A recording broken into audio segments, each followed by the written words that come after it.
உங்கள் வேதாகமத்தை நீங்கள் எடுத்துக்கொள்ளுங்கள்.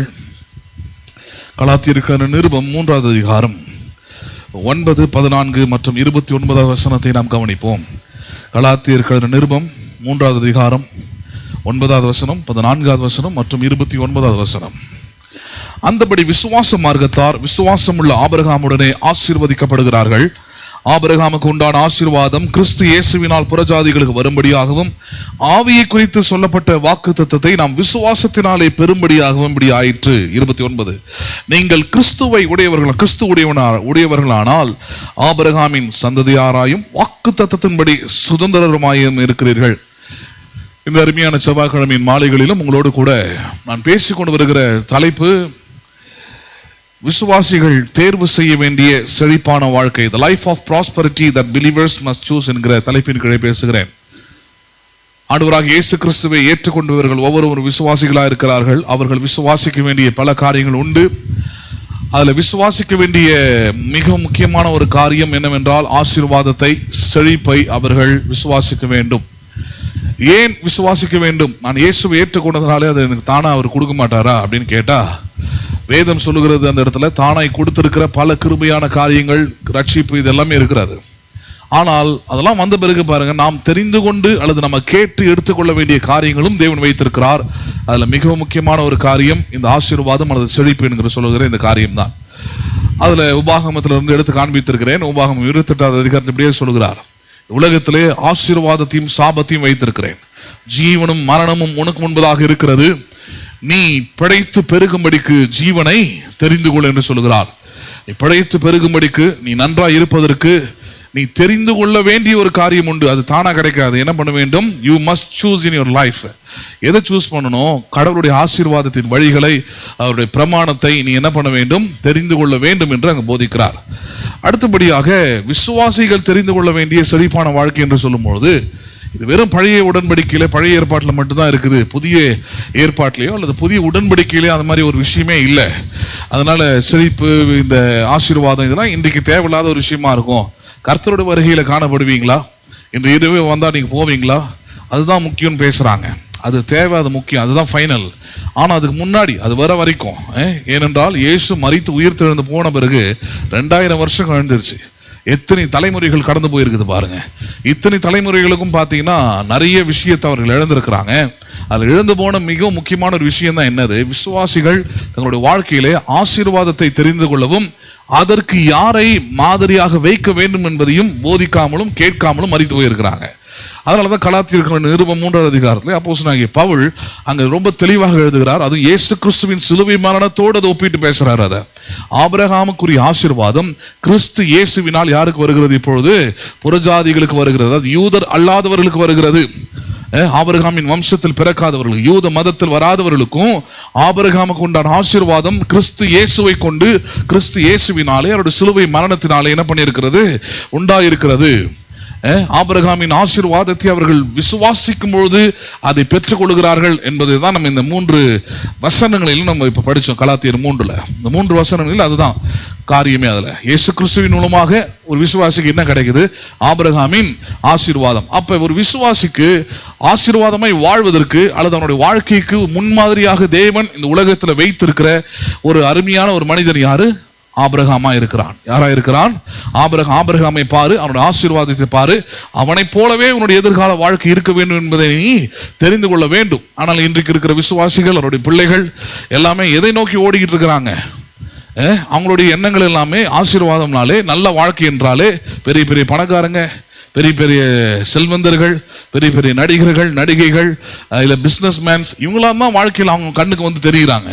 ஆசீர்வாதமான வாழ்க்கை அல்லது செழிப்பான வாழ்க்கை அல்லது செல்வாக்கான வாழ்க்கை அப்படின்னா. ஆனா யார் தெரிவதில்லை அவங்களுக்கு? ஆபிரகாம் தெரிவதே இல்லை. ஏன்னா சபையில் அது போதிக்கிறதே இல்லை, சபையில சொல்லிக் கொடுக்கிறதே இல்லை. இவங்களெல்லாம் காட்டிலும் ஆபிரகாமுடைய ஆசீர்வாதம், ஆபிரகாமுடைய செழிப்பு, ஆபிரகாமுக்கு தேவன் தந்த அந்த நன்மைகள் எல்லாமே முற்றிலும் வேறுபட்டது. அது வித்தியாசமானது, அது தலைமுறைக்கானது. அதுல வேதனை இல்லாத ஐஸ்வர்யம் இருக்கிறது என்பது என்ன பண்ணவில்லை? சபை போதிக்க மறந்து விட்டது. அதனாலதான் வாலிப வயசுல கொஞ்சம் படைக்கணும், வளரணும், வாழ்க்கை நல்லா இருக்கணும், நல்ல வீடு கட்டணும், ஒரு நல்ல சூழ்நிலை உண்டாகணும்னா ஆண்டவரை விட்டுட்டு தங்களுடைய சுய முயற்சினாலே வேற எப்படியா போயிட்டு பணத்தை சம்பாதிக்க முடியாதா, ஐஸ்வர்யத்தை சம்பாதிக்க முடியாதான்னு இன்னைக்கு கிறிஸ்துவ விசுவாசிகளுடைய பிள்ளைகள் ஓடிக்கிட்டு இருக்கிறத நம்ம பார்க்குறோம். நிறைய போதகருடைய பிள்ளைகள் கூட, எங்கள் அப்பா கூட என்கிட்ட சொன்னார், அந்த குறிப்பிட்ட போதகருடைய பையன் ஊழியம் வேணாம் எதுவும் வேணாம் சிங்கப்பூரில் போய் இப்போ நல்லா வேலை செய்கிறான், கை நிறைய 10 லட்சத்துக்கு மேலே சம்பாதிக்கிறான். இப்போ அதை வச்சு நல்ல வீடை கட்டிட்டான், காரை வாங்கிட்டான். அவங்க அப்பா ஒரு ஓலை குடிசையில் ஒரு சபை வச்சுருந்தாரு, சர்ச்சை என்ன பண்ணிட்டான், அவன் கட்டிட்டான், ஆகும் எல்லாத்தையும் பண்ணிட்டான். ஆனால் அவனை இழந்து எல்லாவற்றையும் சம்பாரிச்சிருக்கிறான். எதை எடுத்து சம்பாரிச்சிருக்கிறான்? இயேசு சொன்னதுதான், உலகம் முழுது ஆதாயப்படுத்திட்டான். ஆனால் தன் ஆத்துமாவை, தன்னுடைய அழைப்பு, தன்னுடைய ஆத்துமா இதெல்லாத்தையும் என்ன பண்ணிட்டான்? நஷ்டப்படுத்திட்டான். அது ஒரு காலத்தில் போக போக தெரியும் அதெல்லாமே. எது ஆதாயம் எது லாபம். இன்னைக்கு இருக்கிற நிலைமையை பார்த்துட்டு மட்டும் பேசிடக்கூடாது. வேதம் போதிக்கிறத கொஞ்சம் கவனமா கேட்கணும் பாருங்க. அப்ப ஆபிரகாமுடைய ஆசீர்வாதம் பாருங்க நிறைய காரியங்களை நமக்கு கற்றுத் தருகிறது. நிறைய காரியங்களையும் நான் இங்க போதிச்சிருக்கிறேன் ஆபிரகாமுடைய ஆசீர்வாதத்துல. அதுல இன்றைக்கு நம்ம பார்க்க இருக்கிற தலைப்பு, கர்த்தருடைய ஆசீர்வாதம் இல்லாமல். யாருடைய ஆசீர்வாதம் இல்லாமல்? நல்லா சொல்லுங்களேன், யாருடைய ஆசீர்வாதம் இல்லாமல்? Without the blessing of God. கர்த்தருடைய ஆசீர்வாதம் இல்லாமல் நமக்கு இருப்பது எல்லாம் சாபமும் வேதனையுமே. கர்த்தருடைய ஆசீர்வாதம் இல்லாமல் இருப்பது எல்லாம் எப்படிப்பட்டதா இருக்கிறது? சாபமும் வேதனையுமே. அது நீங்க எந்த உலக மனுஷனை எடுத்து காமிச்சாலும் சரி, எந்த உள்ளூர் பணக்காரனை வெளியூர் பணக்காரனை எடுத்து காமிச்சாலும் சரி, அல்லது ஆசீர்வாதம் சொல்லி நீங்க யாரை சொன்னாலும் சரி, கர்த்தருடைய ஆசீர்வாதம் இல்லாமல் உண்டாயிருக்கிறது எல்லாமே எப்படிப்பட்டதா இருக்கிறது? சாபமும் வேதனையுமா தான் முடியும். அப்போ ஆசீர்வாதமே வாழ்றதுக்கு வேதம் நமக்கு புதிய உடன்படிக்கையில சொல்லி இருக்குதா? ஏன்னா அது அந்த பாயிண்ட்டை மறந்துடக்கூடாது. அதனாலதான் யோவான் எழுதின சுவிசேஷத்துல இருந்து எடுத்து காமிச்சிருந்தேன். நான் சுவிசேஷம் அல்ல, யோவான் எழுதின நிருபத்திலிருந்து எடுத்து காண்பித்திருந்தேன். யோவான் தன்னுடைய விசுவாசி எழுதுகிறாரு, உன் ஆத்துமா வாழ்கிறது போல நீ எல்லாவற்றிலும் வாழ்ந்த. அந்த வார்த்தையை தான் ஆபிரகாமுக்கு தேவன் பயன்படுத்தினார். உன்னை ஆசீர்வதிக்கவே ஆசீர்வதித்து உன்னை பெருக பண்ணுவேன். அதே வார்த்தையை தான் யோவானும் தன்னுடைய விசுவாசிக்கு எழுதுறாரு. ஆத்துமா நல்லா இருந்த. ஆத்துமானா என்ன? வசனத்தை கேட்டு வசனத்துக்கு பயந்து வசனத்துக்கு கீழ்ப்படிந்து நடக்கிற உள்ளம். அந்த வசனத்துக்கு கீழ்ப்படிந்து நடக்கிற ஒரு மனம் ஒரு மனுஷனுக்கு இருந்தால் அவன் தைரியமா, அவனுக்குன்னு ஒரு வாழ்க்கை இருக்குது. என்ன வாழ்க்கை அது? எல்லாவற்றிலும் வாழ்ந்து சுகமா இருக்கிற வாழ்க்கை. அப்படி வாழுற வாழ்க்கை. உன் ஆத்துமா தேவனுடைய வார்த்தைக்கு கீழ்ப்படிந்து நடக்கிற உள்ளம் உனக்கு இருக்கிறது என்றால் நீ தைரியமா உன்னை நம்பலாம். நான் எல்லாவற்றிலும் வாழ்ந்து சுகமா இருப்பேன். எல்லா ஆசீர்வாதமும் எல்லா ஐஸ்வர்யமும் எல்லா சுகமும் எனக்குரியதாகி இருக்கிறது. எதையுமே நான் தள்ளி வைக்க வேண்டிய அவசியம் இல்லை. தேவன் அதை எனக்கு கொடுத்திருக்கிறாரு, அது என்னுடைய உரிமையா இருக்கிறது என்பதை தைரியமாக எடுத்துக்கொள்ளலாம். ஆனா ஆத்துமா வாழாம, அதாவது உள்ளம் அல்லது மனம் தேவனுடைய வசனத்தின்படி இல்லாமல், அது ரொம்ப காணலா அல்லது உலக பிரகாரமாக அல்லது மாம்ச சிந்த பிரகாரமாக இருக்கும் என்றால் உங்களுக்கு உண்டாயிருக்கிற எந்த ஆசீர்வாதமும் அல்லது உங்களுக்கு உண்டாயிருக்கிற எந்த நன்மையும் அது நிச்சயமாக அது உங்களுக்கு நன்மையாக முடிய போவது இல்லை. அது எப்படிப்பட்டதாகவே இருக்கிறது? சாபமும் வேதனையுமாய் இருக்கிறது. என்னவாய் இருக்கிறது? சாபமும் வேதனையுமாய் இருக்கிறது. முக்கியமா இது ஆபிரகாமுடைய ஆசீர்வாதத்திலே இருக்குது. அதான் பார்க்க போறோம். ஆபிரகாம் சீமானாய் இருந்தான். ஆபிரகாம் மிகப்பெரிய ஆசீர்வாதத்தை பெற்றிருந்தான். ஆனா ஆபிரகாமுடைய ஆசீர்வாதத்துல முக்கியமான ஒரு பகுதி இது. ஒரு பகுதி ஆபிரகாமுடைய வாழ்க்கையில இல்ல, ஆபிரகாம் கூடவே இருந்த ஒருத்தர் தான். அவனுடைய வாழ்க்கைக்கும் ஆபிரகாமுடைய வாழ்க்கைக்கும் பெரிய வித்தியாசம் இருக்குது. ஆபிரகாம் பாருங்க, ஆண்டவர் அழைக்கும் போது கிளம்பி வந்தான். தனியா தான் வாழ்னாரு. அவன் கூடவே ஒரு கும்பலை கூட்டிட்டு வந்துட்டான். முக்கியமா அதுல அவனுடைய சகோதரனுடைய மகனும் அதுல கூட இருந்தான். ஆபிரகாமுடைய தம்பி மகனா இருக்கலாம், இல்ல அண்ணன் மகனா இருக்கலாம், யாரோ ஒருத்தன் கூட வரான். அவனும் கூட வரான். அவனுக்கு பேர் தான் லோத்து. நம்ம படிக்கிறோம். இந்த லோத்து யார் அப்படின்னு பார்த்தீங்கன்னா, ஆபிரகாம் கூடவே வரான். ஆபிரகாமோடு கூட சேர்ந்து கொண்டு ஆபிரகாம் இப்படிலாம் விசுவாசிக்கிறாரு, இப்படிலாம் நம்புறாரு, இப்படிலாம் ஆண்டவரை தேடுறாரு, இது எல்லாமே கூட இருந்து பார்க்குறான். கூடவே இருக்கிறான், அவரை விட்டு விலகவே மாட்டேன்றான். அவனுக்கு தெரிஞ்சு போச்சு, இவனோடு கூட ஏதோ ஒரு நல்ல காரியம் இருக்குது, இவனோடு கூட இருந்தால் நம்ம நல்லா மாறிடலாம். அவன் வரும்போது பாருங்க, ஒரு ஆள் நம்ம கூட வரானா கொஞ்சம் யோசிச்சு பார்க்கணும், அவன் நிலைமை எப்படிப்பட்டதா இருக்கும்ட்டு. ஆபிரகாமே ஒன்றும் இல்லாமல் வரான். அவன் கூட இவன் வரானா, இவன் எவ்வளோ எம்டி ஹேண்டடா இருந்திருப்பான் பாருங்க. ஒன்றுமே இல்லாத ஒரு ஆள் இவன், ஒன்றுத்துக்குமே பிரயோஜனம் இல்லாத ஒரு ஆள் இவன்.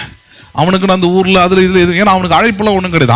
ஆண்டவர் மட்டும் தான் ஆபிரகாம் அழைச்சாரு, விசுவாசத்தில் அழைச்சார் அவனை. ஆனா லோத்துக்கு அந்த அழைப்பெல்லாம் ஒண்ணுமே இல்லை. அவனை கூப்பிடவும் இல்லை, அவனை வந்து ஒட்டிக்கிறான். ஆனால் நீங்கள் கஞ்சி குடிச்சிங்கன்னா நானும் கொஞ்சம் என்ன பண்ணிக்கிறேன், எனக்கு கொடுங்க. இந்த லெவலில் தான் லோத்தோடைய வாழ்க்கை ஆரம்பிக்குது. இந்த லெவலில் தான் லோத்து வந்து ஆபிரகாமோடு இணைந்து கொள்கிறான். அப்படி இணைந்து கொள்றப்ப தான் வேதத்தில் நம்ம படிக்கிறோம், லோத்து வந்து ஆபிரகாமுடைய ஆசீர்வாதத்தை பெறும்பொழுது அவன் என்ன பண்ணுகிறான், நாங்கள் ஆசீர்வாதத்தை பெறுகிறான். ஆபிரகாமுக்கு இணையான அல்லது ஆபிரகாமுக்கு ஈடு கொடுக்கிற அளவுக்கான அந்த ஆசீர்வாதம் அவனுக்கு உண்டாயிருந்தது. யாருக்கு ஈடான?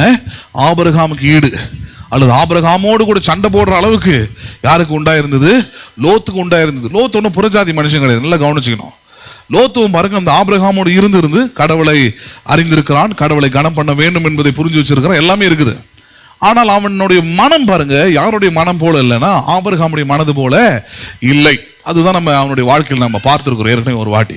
சரி, இன்னைக்கு அதுல இருந்து தான் எடுத்து கவனிக்க இருக்கிறோம். கர்த்தருடைய ஆசீர்வாதம் இல்லாமல் இருப்பதெல்லாம் சாபமும் வேதனையுமே. நமக்கு எல்லாருக்கும் தெரிஞ்ச ஒரு வசனம் என்ன? நீதிமொழிகளில் சொல்லப்படுகிற ஒரு வசனத்தை நம்ம படிச்சுட்டு அதுக்கப்புறம் அந்த சப்ஜெக்ட் உள்ள போலாம். நீதிமொழிகள் 10வது அதிகாரம் 22வது வசனத்தை நம்ம கவனிக்கலாம். நீதிமொழிகள் 10வது அதிகாரம் 22வது வசனத்தை நம்ம கவனிக்கலாம். பாருங்க, கர்த்தரின் ஆசீர்வாதமே. யாருடைய ஆசீர்வாதமே? எவ்வளவு அழகான ஒரு வார்த்தை பாருங்க. நான் மறுபடியும் ஒரு விஷயத்தை ஞாபகப்படுத்துறேன். ஆசீர்வாதம் என்றால் பணம் அல்ல, ஆசீர்வாதம் என்றால் நல் வார்த்தைகளை கூறுவது. என்ன வார்த்தைகளை கூறுவது? நல்ல வார்த்தையை சொல்றதுக்கு பேர் தான் ஆசீர்வாதம். அந்த நல்ல வார்த்தையில சொல்றதுல ஒரு காரியமும் பணமும் இருக்கிறது, செல்வமும் இருக்கிறது, செழிப்பும் இருக்கிறது, ஐஸ்வர்யமும் இருக்கிறது, காரும் இருக்குது, நல்ல வீடும் இருக்குது, நல்ல எதிர்காலமும் இருக்குது, நல்ல வேலையும் இருக்குது, நல்ல மனைவியும் இருக்குது, நல்ல பிள்ளைகளும் இருக்கிறது, நல்ல ஊழியமும் இருக்குது, எல்லாமே இருக்குது அதுல ஆசீர்வாதத்துல. அப்ப இந்த இடத்துல ஆரம்பிக்கிறது கர்த்தருடைய ஆசீர்வாதமே. யாருடைய ஆசீர்வாதமே? நல்ல விசுவாசிகளா இருக்கிறவர்கள் நம்முடைய மனதில் நன்றாக பதிய வைக்க வேண்டிய காரியம் அதுதான். இந்த இரவு நேரத்துல எனக்கு என்ன உண்டாயிருக்க வேண்டும்? எனக்கு நிறைய செல்வாக்கு, நிறைய வீடு, நிறைய அந்தஸ்து, அது நான் எதிர்பார்க்கிற காரியங்கள்லாம் உண்டாகணும் அப்படின்னு யோசிக்க போறீங்களா? இல்ல ஒரே வார்த்தையில முடிச்சிடலாம், கர்த்தருடைய ஆசீர்வாதம். யாருடைய ஆசீர்வாதம் அது? கர்த்தருடைய ஆசீர்வாதம் இருந்தால் நல்ல வீடு இருக்கும், கர்த்தருடைய ஆசீர்வாதம் இருந்தால் நல்ல வேலை இருக்கும், கர்த்தருடைய ஆசீர்வாதம் இருந்தால் நீங்கள் கையிட்டு செய்கிற எல்லா பிரயாசத்திலும் நன்மை உண்டாயிருக்கும், கர்த்தருடைய ஆசீர்வாதம் இருந்தால் நல்ல வீடு இருக்கும், கர்த்தருடைய ஆசீர்வாதம் இருந்தால் நல்ல மனைவி இருப்பா, கர்த்தருடைய ஆசீர்வாதம் இருந்தால் நல்ல புருஷன் இருப்பா, கர்த்தருடைய ஆசீர்வாதம் இருந்தால் நல்ல பிள்ளைகள் இருப்பார்கள். இதெல்லாம் பல வசனங்கள் உண்டு சங்கீதத்துல. அவன் வீடு ஆசீர்வதிக்கப்பட்டிருக்கும் இருக்குது. அவன் மனைவி வீட்டோரங்களை கனி தருகிற திராட்சை கொடியை போல இருப்பாள், அவள் பிள்ளைகள் வீட்டை சுற்றிலும் ஒலிவு மர கன்றுகளை போல இருப்பார்கள். இப்படிலாம் வசனம் இருக்குது பாருங்க. அப்ப ஆசீர்வாதம், கர்த்தருடைய ஆசீர்வாதம் எல்லா நன்மைகளையும் உள்ளடக்கிய ஒன்றாக இருக்கிறது. அப்ப கர்த்தருடைய ஆசீர்வாதத்தை பற்றி பேசும்போது என்ன சொல்றாரு? கர்த்தருடைய ஆசீர்வாதமே எதை தருகிறது? ஐஸ்வர்யத்தை தரும். எதை தரும் அது? ஐஸ்வர்யம்னா ரிச்சஸ், செழிப்பு, ஏராளம், தாராளம், தேவைக்கும் அதிகமாக, மிகுதியாக. ஐஸ்வர்யம் அதுதான். அப்ப கர்த்தருடைய ஆசீர்வாதமே எதை தருகிறது? ஐஸ்வர்யத்தை தரும். அதுல ஒரு பாயிண்ட் கூட அழகா சேர்க்கிறார். என்ன வித்தியாசம்? ஐஸ்வர்யம்னு வரும்போது உலகத்திலும் இருக்கிறது. எங்க இருக்கிறது? உலகத்திலும் இருக்கிறது. இன்னைக்கு நிறைய படிப்பறிவில்லாத கிறிஸ்தவ ஆட்களுக்கு அதான் பிரச்சனை. படிப்பறிவுன்னு சொன்னது 10th 11th அல்ல, வேத அறிவை பத்தி பேசுறேன். ஆசீர்வாதனாலே தப்பு, ஐஸ்வர்யம்னாலே கெட்டது அப்படின்னு நிறைய பேர் கத்திட்டு கதறிக்கிட்டு கிடக்கிறான் யூடியூப்ல, சபையிலலாம். அந்த மாதிரியான ஆட்களுக்கு சொல்றேன் நான். அந்த மாதிரியான ஆட்களை பத்தி சொல்லிட்டு இருக்கிறேன். அவங்களுடைய அறிவுக்கு எது எட்டலை அப்படின்னு பாத்தீங்கன்னா, கர்த்தருடைய ஆசீர்வாதத்துக்கும் உலகத்திற்கு இருக்கிற ஐஸ்வர்யத்துக்கு என்ன தெரியல, அவங்களுக்கு வித்தியாசம் தெரியல. தான் பிள்ளைக்கு இன்னொரு பிள்ளைக்கு என்ன பண்ணல அவனுக்கு வித்தியாசம் தெரியாம இருக்கிற ஒரு முட்டாள் அவனுங்க. ஞானசேகரன் எடுத்துட்டு பைபிளை தூக்கிட்டான், ஆனா அவன் அறிவில் அவன் பேசிக்கிட்டு இருக்கிறான். ஐஸ்வர்யம் வேதனைக்குரியது, ஐஸ்வர்யவான் பாதாளத்துக்கு போனான். எந்த ஐஸ்வர்யான்றதை சொல்றது இல்லை. ஐஸ்வர்யவான்லாம் பாதாளத்துக்கு போனோம்னா முதல்ல போக வேண்டியது ஆபிரகாம் தான். அதுக்கு முன்னாடி போக வேண்டியது இயேசு கிறிஸ்து தான். ஏன்னா அவரை பற்றி தான் சொல்லுகிறது, அவர் ஐஸ்வர்ய சம்பந்தனராக இருந்தோம். எப்படிப்பட்டவராக இருக்கிறாராம் அவர்? ஆமா, he was the God of riches ஆங்கிலத்தில். அப்படிப்பட்ட ஒரு ஆண்டவர். அதெல்லாம் சபையில போதிக்கிறதுல, அதனால கேட்டிருக்க மாட்டீங்க. அதெல்லாம் கேட்கணும், கேட்டாதான் வாழ்க்கை மாறும், மாறினாதான் எல்லாமே மாறும் பாருங்க. அப்ப அப்படிப்பட்ட ஒரு வாழ்க்கை தான். கர்த்தருடைய ஆசீர்வாதம் ஐஸ்வர்யத்தை தரும். அதோடனே கூட அடுத்த வார்த்தை ஆட் பண்றாரு, வேதனையை கூட்டார். அது ரொம்ப முக்கியமானது, கவனிக்க போறீங்க. அதான் அது கர்த்தருடைய ஆசீர்வாதமா இருந்தா அந்த ஆசீர்வாதத்துல நிச்சயமா என்ன இருக்காது? சாபம் இருக்காது. அந்த ஆசீர்வாதத்துல நிச்சயமா வேதனை இருக்காது. உங்களுக்கு ஒரு காரியம் இருக்குது, அதுல உங்களுக்கு வேதனை உண்டாகுது, அதுல சாபமாய் நீங்கள் உணர்கிறீர்கள் என்றால் அதுல நிச்சயமா என்ன இல்லை? அதுல கர்த்தருடைய ஆசீர்வாதம் இல்லை. there is no blessing in that person. அந்த காரியத்தில் கர்த்தருடைய ஆசீர்வாதம் இல்லை. அப்படி கர்த்தருடைய ஆசீர்வாதம் இல்லாத எந்த ஒரு காரியமும் அது வீடா இருக்கலாம், மனைவியா இருக்கலாம், பிள்ளைகளா இருக்கலாம், சொத்தா இருக்கலாம், சுகமா இருக்கலாம், நிலமா இருக்கலாம், எது ஒன்றா இருக்கலாம். அது நிச்சயமாக அதோடைய முடிவு வேதனையும் சாபமுமாய் தான் இருக்கும். அதான் ஆசீர்வாதத்தை பார்க்க போற முக்கியமான காரியம். சரி, இப்ப நேரம் சப்ஜெக்டுக்குள்ள போய் பார்க்கலாம். கேட்ட சத்தியத்தின்படியே கர்த்தருடைய ஆசீர்வாதத்துல ஐஸ்வர்யம் இருக்குது, வேதனை இல்லை. ஆனால் கர்த்தருடைய ஆசீர்வாதம் இல்லாமல் இருக்கிற எல்லாத்துலயும் என்ன இருக்குது? சாபமும் வேதனையும் இருக்கிறது என்பதை நம்ம கவனிக்க போறோம். எடுத்துக்கொள்ளலாம். ஆதியாகமம் 13வது அதிகாரம். ஆதியாகமம் 13வது அதிகாரம் 5வது வசனம் முதல் 10வது வசனம் வரைக்கும் கவனிக்கலாம் பாருங்க. ஆதியாகமம் 13, 5 முதல் 10 வசனங்கள். ஆதியாகமம் 13வது அதிகாரம், ஜெனிசிஸ் சாப்டர் 13 verses 5 to 10. ஆதியாகமம் 13, 5 முதல் 10 வசனங்களை கவனிங்க. ஆபிரகாமுடனே வந்த லோத்துக்கும் ஆடு மாடுகளும் கூடாரங்களும் இருந்தன. என்னென்ன இருந்தன அவனுக்கு? லோத்தை பத்தி தான் கவனிக்க போறோம். ஆபிரகாமுடனே விசுவாசித்து வந்த லோத்துக்கும் என்னென்ன உண்டாயிருக்கிறது? இப்பொழுது ஆடு மாடுகளும் கூடாரங்களும் இருந்தன. சரி, அவர்கள் ஒருமித்து குடியிருக்க அந்த பூமி அவர்களை தாங்க கூடாததாய் இருந்தது. அவருடைய ஆஸ்தி மிகுதியா இருந்தபடியினால் அவர்கள் ஒருமித்து வாசம் பண்ண ஏதுவில்லாமல் போயிற்று. யாரோட யாரை கம்பேர் பண்ணுது? ஆபிரகாமையும் லோத்தையும் கம்பேர் பண்ணி ஒரு வார்த்தைக்கு வருகிறது. ஆபிரகாமுக்கும் லோத்துக்கும் அவங்களோட 2 பேரும் இணைந்து இருக்கிற அந்த ஆஸ்தியும் அவருடைய இருக்கிற எதுவுமே ஒருமித்து குடியிருக்க போதுமானதா இல்லை. அவ்வளவு ஏராளமா இருக்குதுன்றார். அவ்வளவு ஏராளமா இருக்குது. 2 பேரும் சேர்ந்து இருந்தா அவ்வளவு மிகுதியா இருக்குதாங்க. கவனிக்கணும். விசுவாசித்து பெற்றுக்கொண்ட ஒருவன், எப்படி பெற்றுக்கொண்ட ஒருவன்? விசுவாசித்து பெற்றுக்கொண்ட ஒருவன் அவங்களுடைய ஒட்டிக்கிட்டு இன்னொருத்தனும் என்ன பண்றான்? நம்பி பெற்றுக்கொள்கிறான். hope and he receive, not faith. வெறும் நம்பிக்கையோடு என்ன பண்றான்? கூட இருந்தா நல்லா இருக்கலாம் அப்படின்னு நம்பிக்கையில் இருக்கிறது வேற. ஆனால் ஆபிரகாம் அப்படி இல்லை. போகும் இடம் இன்னும் தெரியாம என்ன பண்ணாம போனான். அவங்க இருந்து பெறுகிற எல்லாவற்றையும் இந்த லோத்தும் கூட இருந்து என்ன பண்ணுகிறான்? நம்பிக்கையோடு எல்லாவற்றையும் பெற்றுக்கொள்கிறான். பெற்றுக்கொண்ட ஆசீர்வாதமும் பாருங்க, கர்த்தருடைய ஆசீர்வாதம் அது ஏராளம் தாராளமாயிடுச்சு. ஆஸ்தி மிகுதி ஆயிடுச்சு. 2 பேரும் சேர்ந்து இருக்க முடியாத அளவுக்கு ஆயிடுச்சு. எதை சொல்லுது? வெறும் அந்த பொருட்களை மட்டும் சொல்லுதா? வெறும் அங்க இருக்கிற ஆடு மாடுகளை மட்டும் சொல்லுதா? இல்ல, அவங்களுடைய மனதை பற்றி தான் பேசுது. எதை பற்றி பேசுது? அது மனதை பற்றி பேசுகிறது. அடுத்த வசனம் பாருங்க. ஆபிரகாமுடைய மந்தை மேய்ப்பருக்கும் லோத்தினுடைய மந்தை மேய்ப்பருக்கும் வாக்குவாதம் உண்டாயிற்று. அக்காலத்திலே கானானியரும் பெரிசியரும் அத்தேசத்தில் குடியிருந்தார்கள். ஆபிரகாம் லோத்தை நோக்கி, எனக்கும் உனக்கும் என் மேய்ப்பருக்கும் உன் மேய்ப்பருக்கும் வாக்குவாதம் வேண்டாம், நாம் சகோதரர். இந்த தேசம் எல்லாம் உனக்கு முன் இருக்கிறது அல்லவா? நீ என்னை விட்டு பிரிந்து போகலாம். நீ இடதுபுறம் போனால் நான் வலதுபுறம் போகிறேன், நீ வலதுபுறம் போனால் நான் இடதுபுறம் போகிறேன் என்றான். ஆபிரகாம் பாருங்க ஒரு பிரச்சனை எப்படி அழகா தீர்க்கிறான் பாருங்க. அவன் கூப்பிட்டு சொல்றான், அவன் ஆபிரகாம் பேசணும்னா 1000 பேசலாம். நீ ஒரு நம்பிக்கையும் இல்லாம வெறும் ஒரு கையில ஓட்டாண்டியா வந்தவன், என்னை வச்சு நீ பொழைச்சவன், நான் கடவுள்கிட்ட இருந்து வாங்கின ஆசீர்வாதத்துல இருந்து நீ வாழ்ந்துகிட்டு இருக்கிற, இப்படிலாம் பேசலாம். அவன் அப்படிலாம் பேசலாம் பாருங்க. ரொம்ப நாகரிகமா பேசுறான். அதான் ரட்சிப்பு. அவனை எப்படி பேச வைக்குது? ஆபிரகாம் அவனை பார்த்து சொல்றான், நீயும் நானும் யாரா இருக்கிறோம்? சகோதரரா இருக்கிறோம். வாக்குவாதம் வேணாம். என்ன வேணாங்க? எவ்வளவு ஜென்டில்னஸ் பாருங்க. PhD படிக்கல, 1வது கூட படிக்கல ஆபிரகாம். ஆனா பிரச்சனை எப்படி டீல் பண்றான்? How you talk with this brother? இன்னைக்கெல்லாம் எப்படி என்ன லெவலுக்கு இறங்குறானுங்க தெரியுமா? நான் இல்லைன்னா என்ன தெரியுமா அப்படின்ற லெவலுக்கு என்ன பண்ணிடுறானுங்க?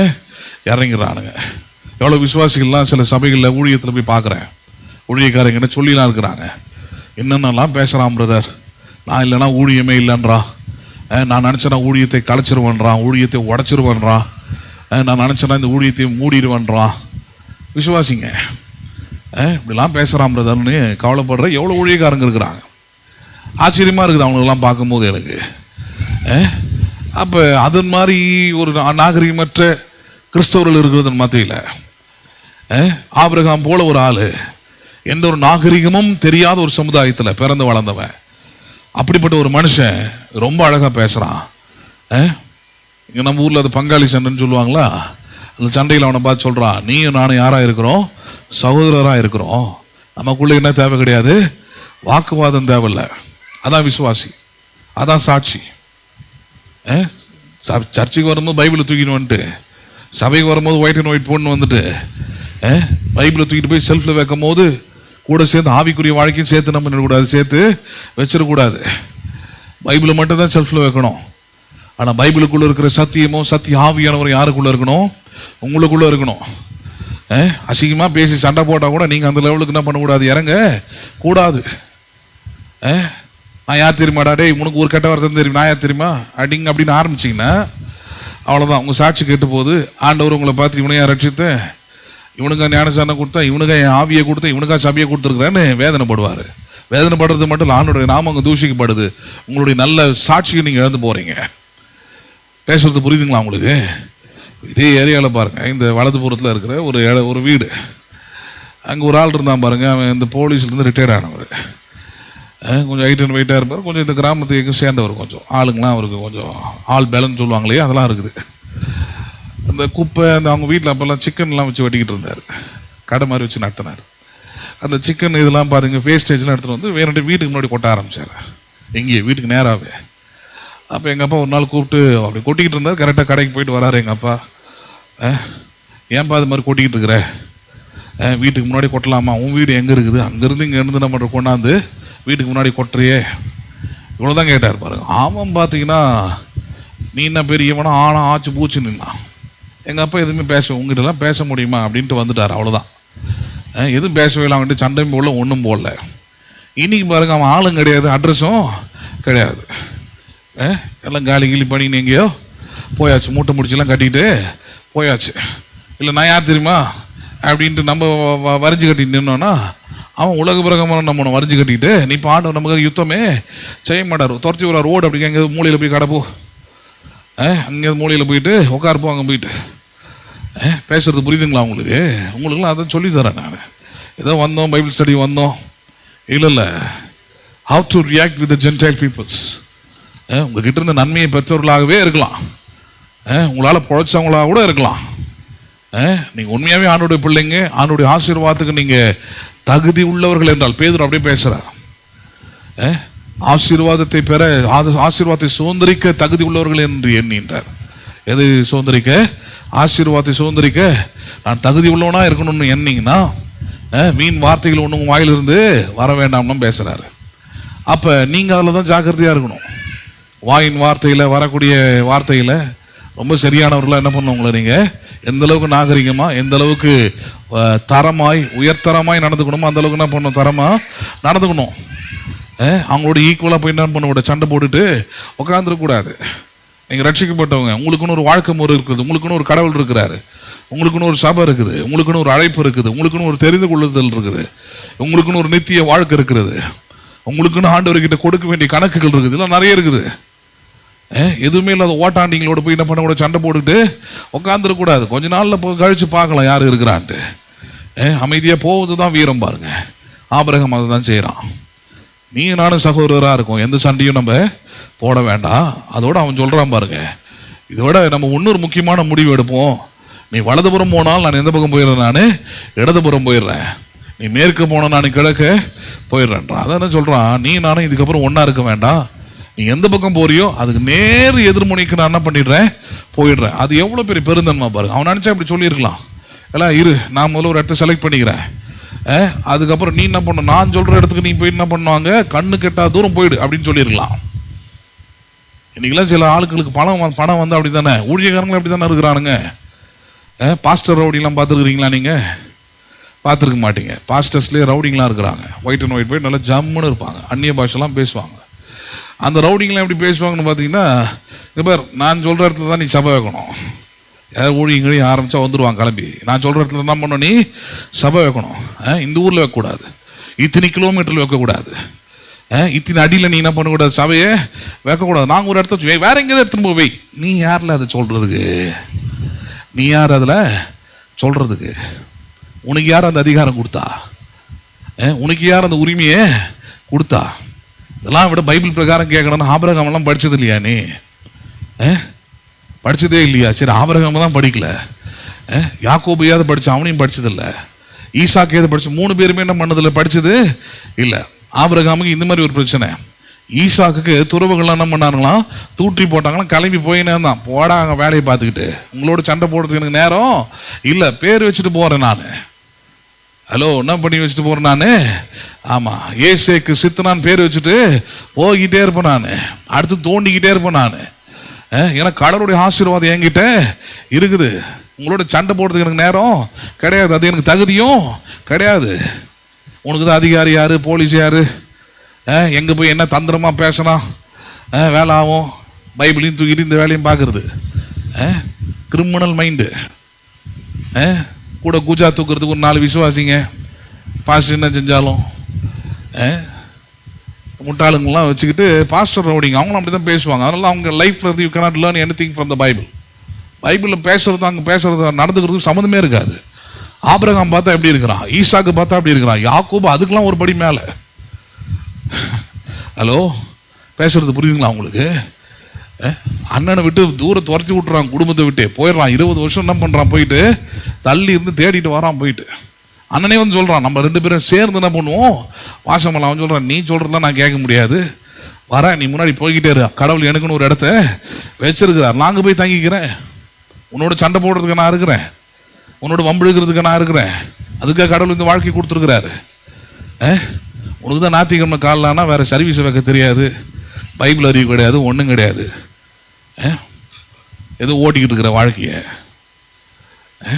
நமக்கு அப்படியா? நமக்கு வைக்கிறதுக்கு தான் டைம் இல்லை, போதிக்கிறதுக்கு தான் டைம் இல்லை. நீங்கள் யூடியூப்ல போய் எங்கே ஒன்று போட்டு பாருங்கள், இந்த மாதிரி தலைப்பில் யாரும் பிரசங்கமே பண்ணுறது இல்லை. இந்த தீமையை எடுக்க மாட்டாங்க, தொடவே மாட்டாங்க, அவங்களுக்கு நேரமும் கிடையாது. அது உங்களுக்குலாம் எடுக்கிறேன், எதுக்கு நீங்கள் பின்பற்றணும்னா அதுக்குதான் ஆவியானவர் எழுதி வச்சிருக்கிறாரு. பேசுறது புரியுதுங்களா உங்களுக்கு? எவ்வளோ நாகரிகமாக சொல்கிறான் பாருங்க.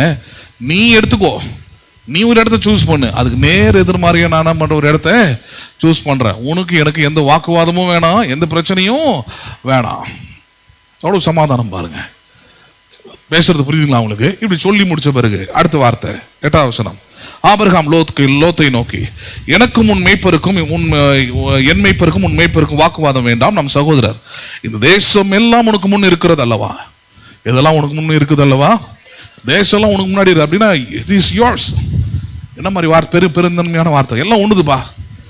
ஆபிரகாம் ஆக்சுவலாக யாருது? அது ஆபிரகாமுக்கு தான் பூமி தாங்க முடியாத சொத்து இருக்குது. அவன் தான் அப்படி பேசுறான். அவன் சொல்றான், இந்த தேசம் எல்லாம் உனக்கு முன்பதாக இருக்கின்றது, பெருந்தன்மை. அடுத்து சொல்றான், நீ என்னை விட்டு பிரிந்து போகலாம், நீ இடதுபுறம் போனால் நான் வலதுபுறம் போகிறேன், நீ வலதுபுறம் போனால் நான் இடதுபுறம் போகிறேன் என்றான். 10ஆம் வசனம். அப்பொழுது லோத்து தன் கண்களை ஏறெடுத்து பார்த்து, கவனிக்கணும், இங்க சப்ஜெக்டுக்குள்ள வரலாம். யாரை பத்தி பார்த்துட்டு வரோம்? லோத்தை பத்தி தான் பார்க்கிறோம். கர்த்தருடைய ஆசீர்வாதம் இல்லாமல் இருப்பதெல்லாம் எப்படிப்பட்டதா இருக்கிறது? சாபமும் வேதனையுமே. எப்படிப்பட்டதா இருக்கிறது? சாபமும் வேதனையுமே. லோத்து பாருங்க, இப்ப அவனுடைய ஸ்டைல் பாருங்க எப்படி இருக்குது. லோத்து தன் கண்களை ஏறெடுத்து பார்த்த போது எதை ஏறெடுத்து பார்க்கிறான்? ஆண்டவரோ, ஆண்டோடைய சித்தமோ, ஆண்டோடைய விருப்பமோ, ஆண்டோடைய வழியோ அதெல்லாம் தேவையில்லை. எது தேவைப்படுது இப்ப அவருக்கு? அவருடைய கண்கள். அவரே பெரிய ஞானி, அவரே பெரிய அறிவாளி, அவரே பெரிய புத்திசாலி. இது மாதிரி நிறைய மேதாவிகள் நிறைய பேர் கிறிஸ்தவத்துக்குள்ள இருக்கிறான். எதுக்குள்ள இருக்கிறான்? இதனால தான் மற்ற மதங்கள்ல பைபிள் இது வேதத்தெல்லாம் கொடுக்கறது இல்லை கையில். பேசுறது புரியுதா இல்லையா? இவனுங்க கையில் வேதத்தை கொடுத்தா, நான் பார்த்த பாருங்க, ஒரு ஆள் பெயிண்டர், ஒரு ஆள், நான் சொல்லியிருக்கிறேன் ஏற்கனவே, வீட்டுக்கு வந்தார் பெயிண்ட் அடிக்கணும்னு சும்மா அப்படி பேசிக்கிட்டு இருந்தேன் கல்யாணத்தப்ப. அப்போ அதெல்லாம் பார்த்துட்டு அப்புறம் சர்ச்சையும் கொண்டு வந்து காமிச்சேன், இங்கேயும் கொஞ்சம் எல்லாம் பண்ணணுங்க அப்படின்னு காமிச்சேன். அப்போ அவர் சொன்னார், நானும் கிறிஸ்டின் தாங்க அப்படின்னார். நான் சொன்னேன், ரொம்ப சந்தோஷம், எந்த சர்ச்சைக்கு போகிறீங்க? இல்லை நான் இப்போ சர்ச்சைக்கெலாம் போகிறதில்ல அப்படின்னாரு. நான் கேட்டேன், ஏன் என்னாச்சு உங்களுக்கு சர்ச்சைக்கு போய்? இல்லை நான் ஆவிக்குரிய விதத்தில் வளர்ந்துட்டேன் அப்படின்னாரு. என்ன வளர்ச்சி அடைஞ்சால் சபைக்கு வரமாட்டியா? இதனால புதுசாக இருக்குது இது அப்படின்னு கேட்டால் அவர் சொன்னார் பாருங்க, இல்லை பைபிள் தெரியுமா உங்களுக்கு அப்படின்னாரு. தெரியாது, கொஞ்சம் சொல்லுங்க அப்படின்னேன். அவர் சொன்னார், நீங்களே தேவனுடைய ஆலயமா இருக்கிறீர்கள், உங்களுக்குள்ளே ஆவியானவர் தங்கி இருக்கிறார். அப்போ நானே ஆலயம், நான் ஒரு ஆலயத்துக்கு போகலாமா? நான் சொன்னேன், சத்தியமாக போகக்கூடாது. அதுவும் நீ என்ன பண்ணக்கூடாது? போகக்கூடாது. நீ போனீங்கன்னா போகிறவங்களையும் என்ன பண்ணிடுவாங்க, கெடுத்து விட்டுரும். முக்கியமாக போவாத, நீலாம் போகாமல் இருக்கிறது தான் நல்லது. அதான் சொன்னேன், போவாதீங்க பிரதர், நீங்கள் எப்படி இருக்கிறீங்களோ அப்படியே என்ன பண்ணுங்க இருங்க, உங்களுக்கு வேலையும் கிடையாது, கிளம்புங்கன்ட்டேன். ஏன்னா வந்த ஒரு நாள்லேயே பைத்தியமாக்கிற உன்னை நம்பி 20 நாள் உள்ளே விட்டானா இங்கேயும் என்ன பண்ணிடுவேன், பெரிய வேலை பார்த்துருவேன். நீ கிளம்பு, வேற யாராவது வச்சு என்ன பண்ணிக்கிறேன், நான் முடிச்சுக்கிறேன். அவர் ஒரு 5 வருஷம் கழிச்சு பார்த்தேன். அப்போ பார்த்தீங்கன்னா நல்ல இளமையாக இருந்தாலும் நல்ல டிப்டாப்பாக இருந்தார். இப்போ தாடியும் கேடியுமா வச்சுக்கிட்டு அவரே ஓடி வர்றாரு. என்ன பாஸ்டர் நீங்கள் வேலை தரேன்னீங்க, அதுக்கப்புறம் என்ன கூப்பிடவே இல்லை, நானும் கேட்க மறந்துட்டு. நான் சொன்னேன், எப்பயா கல்யாணத்துக்கு முன்னாடி கேட்டேன், இப்போ கல்யாணம் ஆகி 2 குழந்தைங்களே இருக்குது எனக்கு, இப்போ வேலை கொடுக்கலன்னு இப்போ கேட்குறேன் அப்படின்னு. இல்லை பாஸ்டர் அப்போல்லாம் வேலை நல்லா தான் ஓடிக்கிட்டு இருந்தது, இப்போ மனைவி போயிட்டா, பிள்ளைங்களும் ஹாஸ்டலில் சேர்த்துட்டேன், வேலையும் ஒன்றும் உருப்படியாக இல்லை, காசும் இல்லை, யார்கிட்டயே கேட்குறதுக்கும் நம்ம வாழ்ந்த வாழ்க்கைக்கு அசிங்கமாக இருக்குது, நீங்களாக பார்த்து ஏதாவது உதவி செய்யுங்க. நீங்களாக பார்த்து நான் அவனுக்கு சொன்ன நான் செய்யக்கூடிய ஒரே உதவி தான் தெரியுமா, எங்கள் சபைக்கு போயிருந்தேன், முதல்ல என்ன பண்ணாங்க, போ, அதான் நான் உனக்கு செய்யக்கூடிய மிகப்பெரிய உதவி. இதுக்கு மேலே எந்த உதவியும் நான் செய்ய முடியாது. ஏன்னா சில ஆட்களுக்கு செஞ்சிட்டிங்கன்னா நம்மளை கடவுளாக்கிடுவான், நம்மளே நம்பிட்டு கிடப்பான், நமக்கே ஃபோன் பண்ணிட்டு கிடப்பான், நம்மளையே தொந்தரவு பண்ணிக்கிட்டு இருப்பான். அதனால் சில ஆளுங்களுக்கு செய்யாமல் இருக்கிறது நல்லது பாருங்க. அதனால் அவனை அதான் சொல்லி அமைச்சு, போ, எங்கே இருந்து இடர்னியோ அங்கே என்ன பண்ணு, ஏறு, போ முதல்ல, அங்கே தான் வாழ்க்கை மாறும், வேற என்ன பண்ணது வாழ்க்கை மாறாது. வேதத்தை கையில் கொடுத்தா இவங்க இஷ்டத்துக்கு நான் அதை வியாக்கியானம் பண்ணுறது, நானே தேவனுடைய ஆலயமாக்கும், நான் எங்கேயும் போக வேண்டியதில்லைன்னா இந்த நிலைமையில தான் வரும், எல்லாம் இருக்கிறதுலாம் பிச்சுக்கின்னு போயிடும். சொல்கிறோம் நான் வாழ்ந்த வாழ்க்கைக்கு கேட்கறதுக்கே அசிங்கமாக இருக்குதுன்றா. எவ்வளோ கொடூரமான ஒரு நிலைமை பாருங்கள், நிறைய பேர் பார்க்குறேன் அந்த மாதிரி இன்னைக்கு. அப்போ லோத்து பார்த்தீங்கன்னா கிட்டத்தட்ட அந்த மைண்ட் செட்டு தான், தன் கண்களை ஏறெடுத்து பார்க்குறான், அந்த கண்களுக்கு எது சரின்னு தோணுதோ அந்த வழியில் என்ன பண்ணுறான், அவன் நடக்க ஆரம்பிக்கிறான். வசனம் என்ன சொல்லி இருக்குது, வார்த்தை என்ன சொல்லி இருக்குது, சரி ஆபிரகாம் என்ன வழியில் நடக்கிறாரு அதை என்ன பண்ண அவன் பார்க்கவே இல்லை. ஆபிரகாமுக்கு நிறைய சொத்து இருக்குது, ஆபிரகாமுக்கு நிறைய ஆடு மாடுகள் இருக்குது, ஆபிரகாமுக்கு நிறைய கூடாரங்கள் இருக்குது, எனக்கு என்ன பண்ணும் அந்த மாதிரி இருக்கணும், அவ்வளோதான். இந்த கம்பேரிசன் உள்ள ஆட்கள் அப்படிதான். எனக்கு கார் வந்துடணும், எனக்கு வீடு வந்துடணும், என் பிள்ளைங்கள் நல்லா ஆயிடணும், எனக்கு சொத்து வந்துடணும், சுகம் வந்துடணும், ஒன்று ஈக்குவல் ஆகிடணும். எப்படி நீ ஆபிரகாமும் ஈக்குவல் ஆவ? ஆபிரகாமும் நீ ஈக்குவல் ஆகணும்னா ஆபிரகாமை போல நீ தேவன் என்ன பண்ணியிருக்கணும், கனம் பண்ணியிருக்கணும். அது கர்த்தருடைய ஆசீர்வாதம். ஆபிரகாம் இருக்குது யாருடைய ஆசீர்வாதம்? அது கர்த்தருடைய ஆசீர்வாதம். லோத்தே பேசுறது புரியுதுங்களா உங்களுக்கு? ஆபிரகாம் இருப்பது யாருடைய ஆசீர்வாதம்? அது கர்த்தருடைய ஆசீர்வாதம். நீ வெளிப்பிரகாரமா பார்த்துட்டு ஒரு தோற்றத்தை வச்சுக்கிட்டு இது எனக்கும் அது வாய்க்கும் நினைச்சுக்கிட்டு தான் லோத்து எடுக்கக்கூடிய ஒரு முடிவை நம்ம பார்க்கறோம். எப்படி எடுக்கிறான் பாருங்க. அப்பொழுது லோத்து தன் கண்களை ஏறெடுத்து பார்த்து யோர்தான் நதிக்கு அருகையான சமபூமி முழுவதையும் நீர்வளம் பொருந்தி இருக்க கண்டான். கண்ணுக்கு எல்லாமே பாருங்க சரின்னு தோணுது. கண்ணுக்கு எப்படி தோணுது அவனுக்கு? எல்லாமே பர்ஃபெக்ட், என் ஃபியூச்சர் பிரைட்டு, அவ்வளவுதான் ரைட்டு அப்படின்னு போக ஆரம்பிக்கிறான். அடுத்த வார்த்தை, கர்த்தர் சோதோமையும் குமோராவையும் அழிக்கும் முன்னே சேவாருக்கு போகும் வழி மட்டும் அது கர்த்தருடைய தோட்டத்தை போலவும். எப்படி தெரிஞ்சது? அதான் பாயிண்ட். நிறைய பேருக்கு பாருங்க கடவுள் வழியை விட்டு விலகும் போது, கடவுள் வார்த்தையோட பிரமாணத்தை விட்டு விலகும் போது எப்படி தெரியும்? அது கர்த்தருடைய வழி, கர்த்தருடைய ஆசீர்வாதம், கர்த்தருடைய நன்மை, கர்த்தருடைய பெருகு பண்ணினார் ஆச்சு பூச்சுன்னு வாங்க இல்ல, வெயிட் பண்ணு கொஞ்சம். அது கர்த்தருடைய தோட்டமா, கர்த்தரால் ஆசீர்வதிக்கப்பட்டதான்றத போக போக என்ன பண்ணும், கடைசியா அது தெரியும். லோத்துக்கு இப்ப அப்படிதான் தெரியுது. தன் கண்களால் பார்க்கும் போது, தன் மனதளவில் பார்க்கும் போது அது எப்படி பார்க்கறாது? கர்த்தருடைய தோட்டத்தை போலவும் எகிப்து தேசம் போலவும் இருந்தது. எந்த தேசம் போலவும் இருந்தது? அது எகிப்து தான் இன்னைக்கு மிகப்பெரிய வல்லரசு. உங்களுக்கு நமக்கு புரிகிற மாதிரி சொல்றேன். இப்ப நம்ம ஊர்ல பாருங்க, அப்பெல்லாம் இப்பதான் கொஞ்சம் இதெல்லாம் மாறி இருக்குது. அப்பெல்லாம் பாத்தீங்கன்னா நம்ம ஊர்ல ஃபஸ்ட்டு ரொம்ப ஃபேமஸான ஒரு சாக்லேட் ஆசை சாக்லேட்டு, அப்புறம் மேங்கோ சாக்லேட், இதெல்லாம் இருக்கும். 50 காசு 25 பைசா இவ்வளோதான் அதோடைய ரேட்டு. அதிகபட்சமாக ஒரு பெரிய சாக்லேட்னா எக்லாரிஸ் அது ₹1, அது பெரிய ரேட். அது பெரிய, அது யாரும் வாங்க மாட்டாங்க மேக்ஸிமம். முதல்ல ஆசை சாக்லேட்டு 25 பைசா, அடுத்தது மேங்கோ சாக்லேட் 50 பைசா, அப்புறம் ₹1க்கு எக்லாரிஸ் இருக்கும். எக்லாரிஸ்லாம் வச்சுருந்தா பெரிய ஆள் நீங்களாம். நான் வளர்ந்த டைமில் சின்ன வயசில் அப்போ அந்த டைமில் பாருங்க, ஃபாரின் சாக்லேட்டுன்றது தேவாமிர்தம் மாதிரி. ஃபாரின் சாக்லேட்டுன்றது எங்கேயும் மேலே இருந்து கொட்டுற மாதிரி, வானத்திலிருந்து எதோ கொடுத்த மாதிரி. ஃபாரின் சாக்லேட்ன்றது அவ்வளோ ஃபேமஸான விஷயம். அது நல்ல கோல்டு கவர்லாம் போட்டு தகன்னு மின்னும், நல்ல ஷைனிங்காக இருக்கும். இந்த ஆசை சாக்லேட்லாம் அப்படி இல்லை. ஆசை சாக்லேட்லாம் இழுத்து வச்சு விளாட்லாம், நல்லா எலாஸ்டிக் மாதிரி, நல்லா ரப்பர் மாதிரி விரியும்.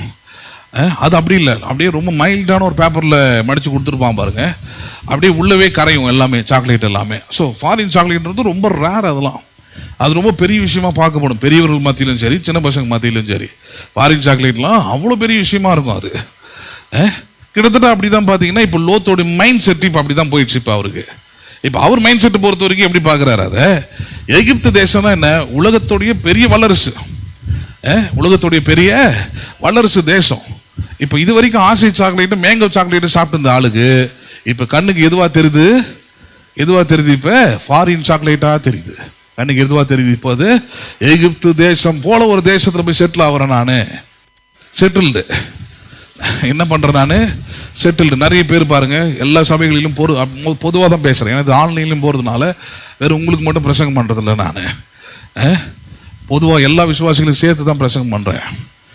400 பேர் இருக்கிறாங்க சப்ஸ்கிரைபர்ஸ் இதில். அப்போ எல்லாருக்கும் சேர்த்து தான் பிரசங்கம் பண்ணிக்கிட்டு இருக்கிறேன்.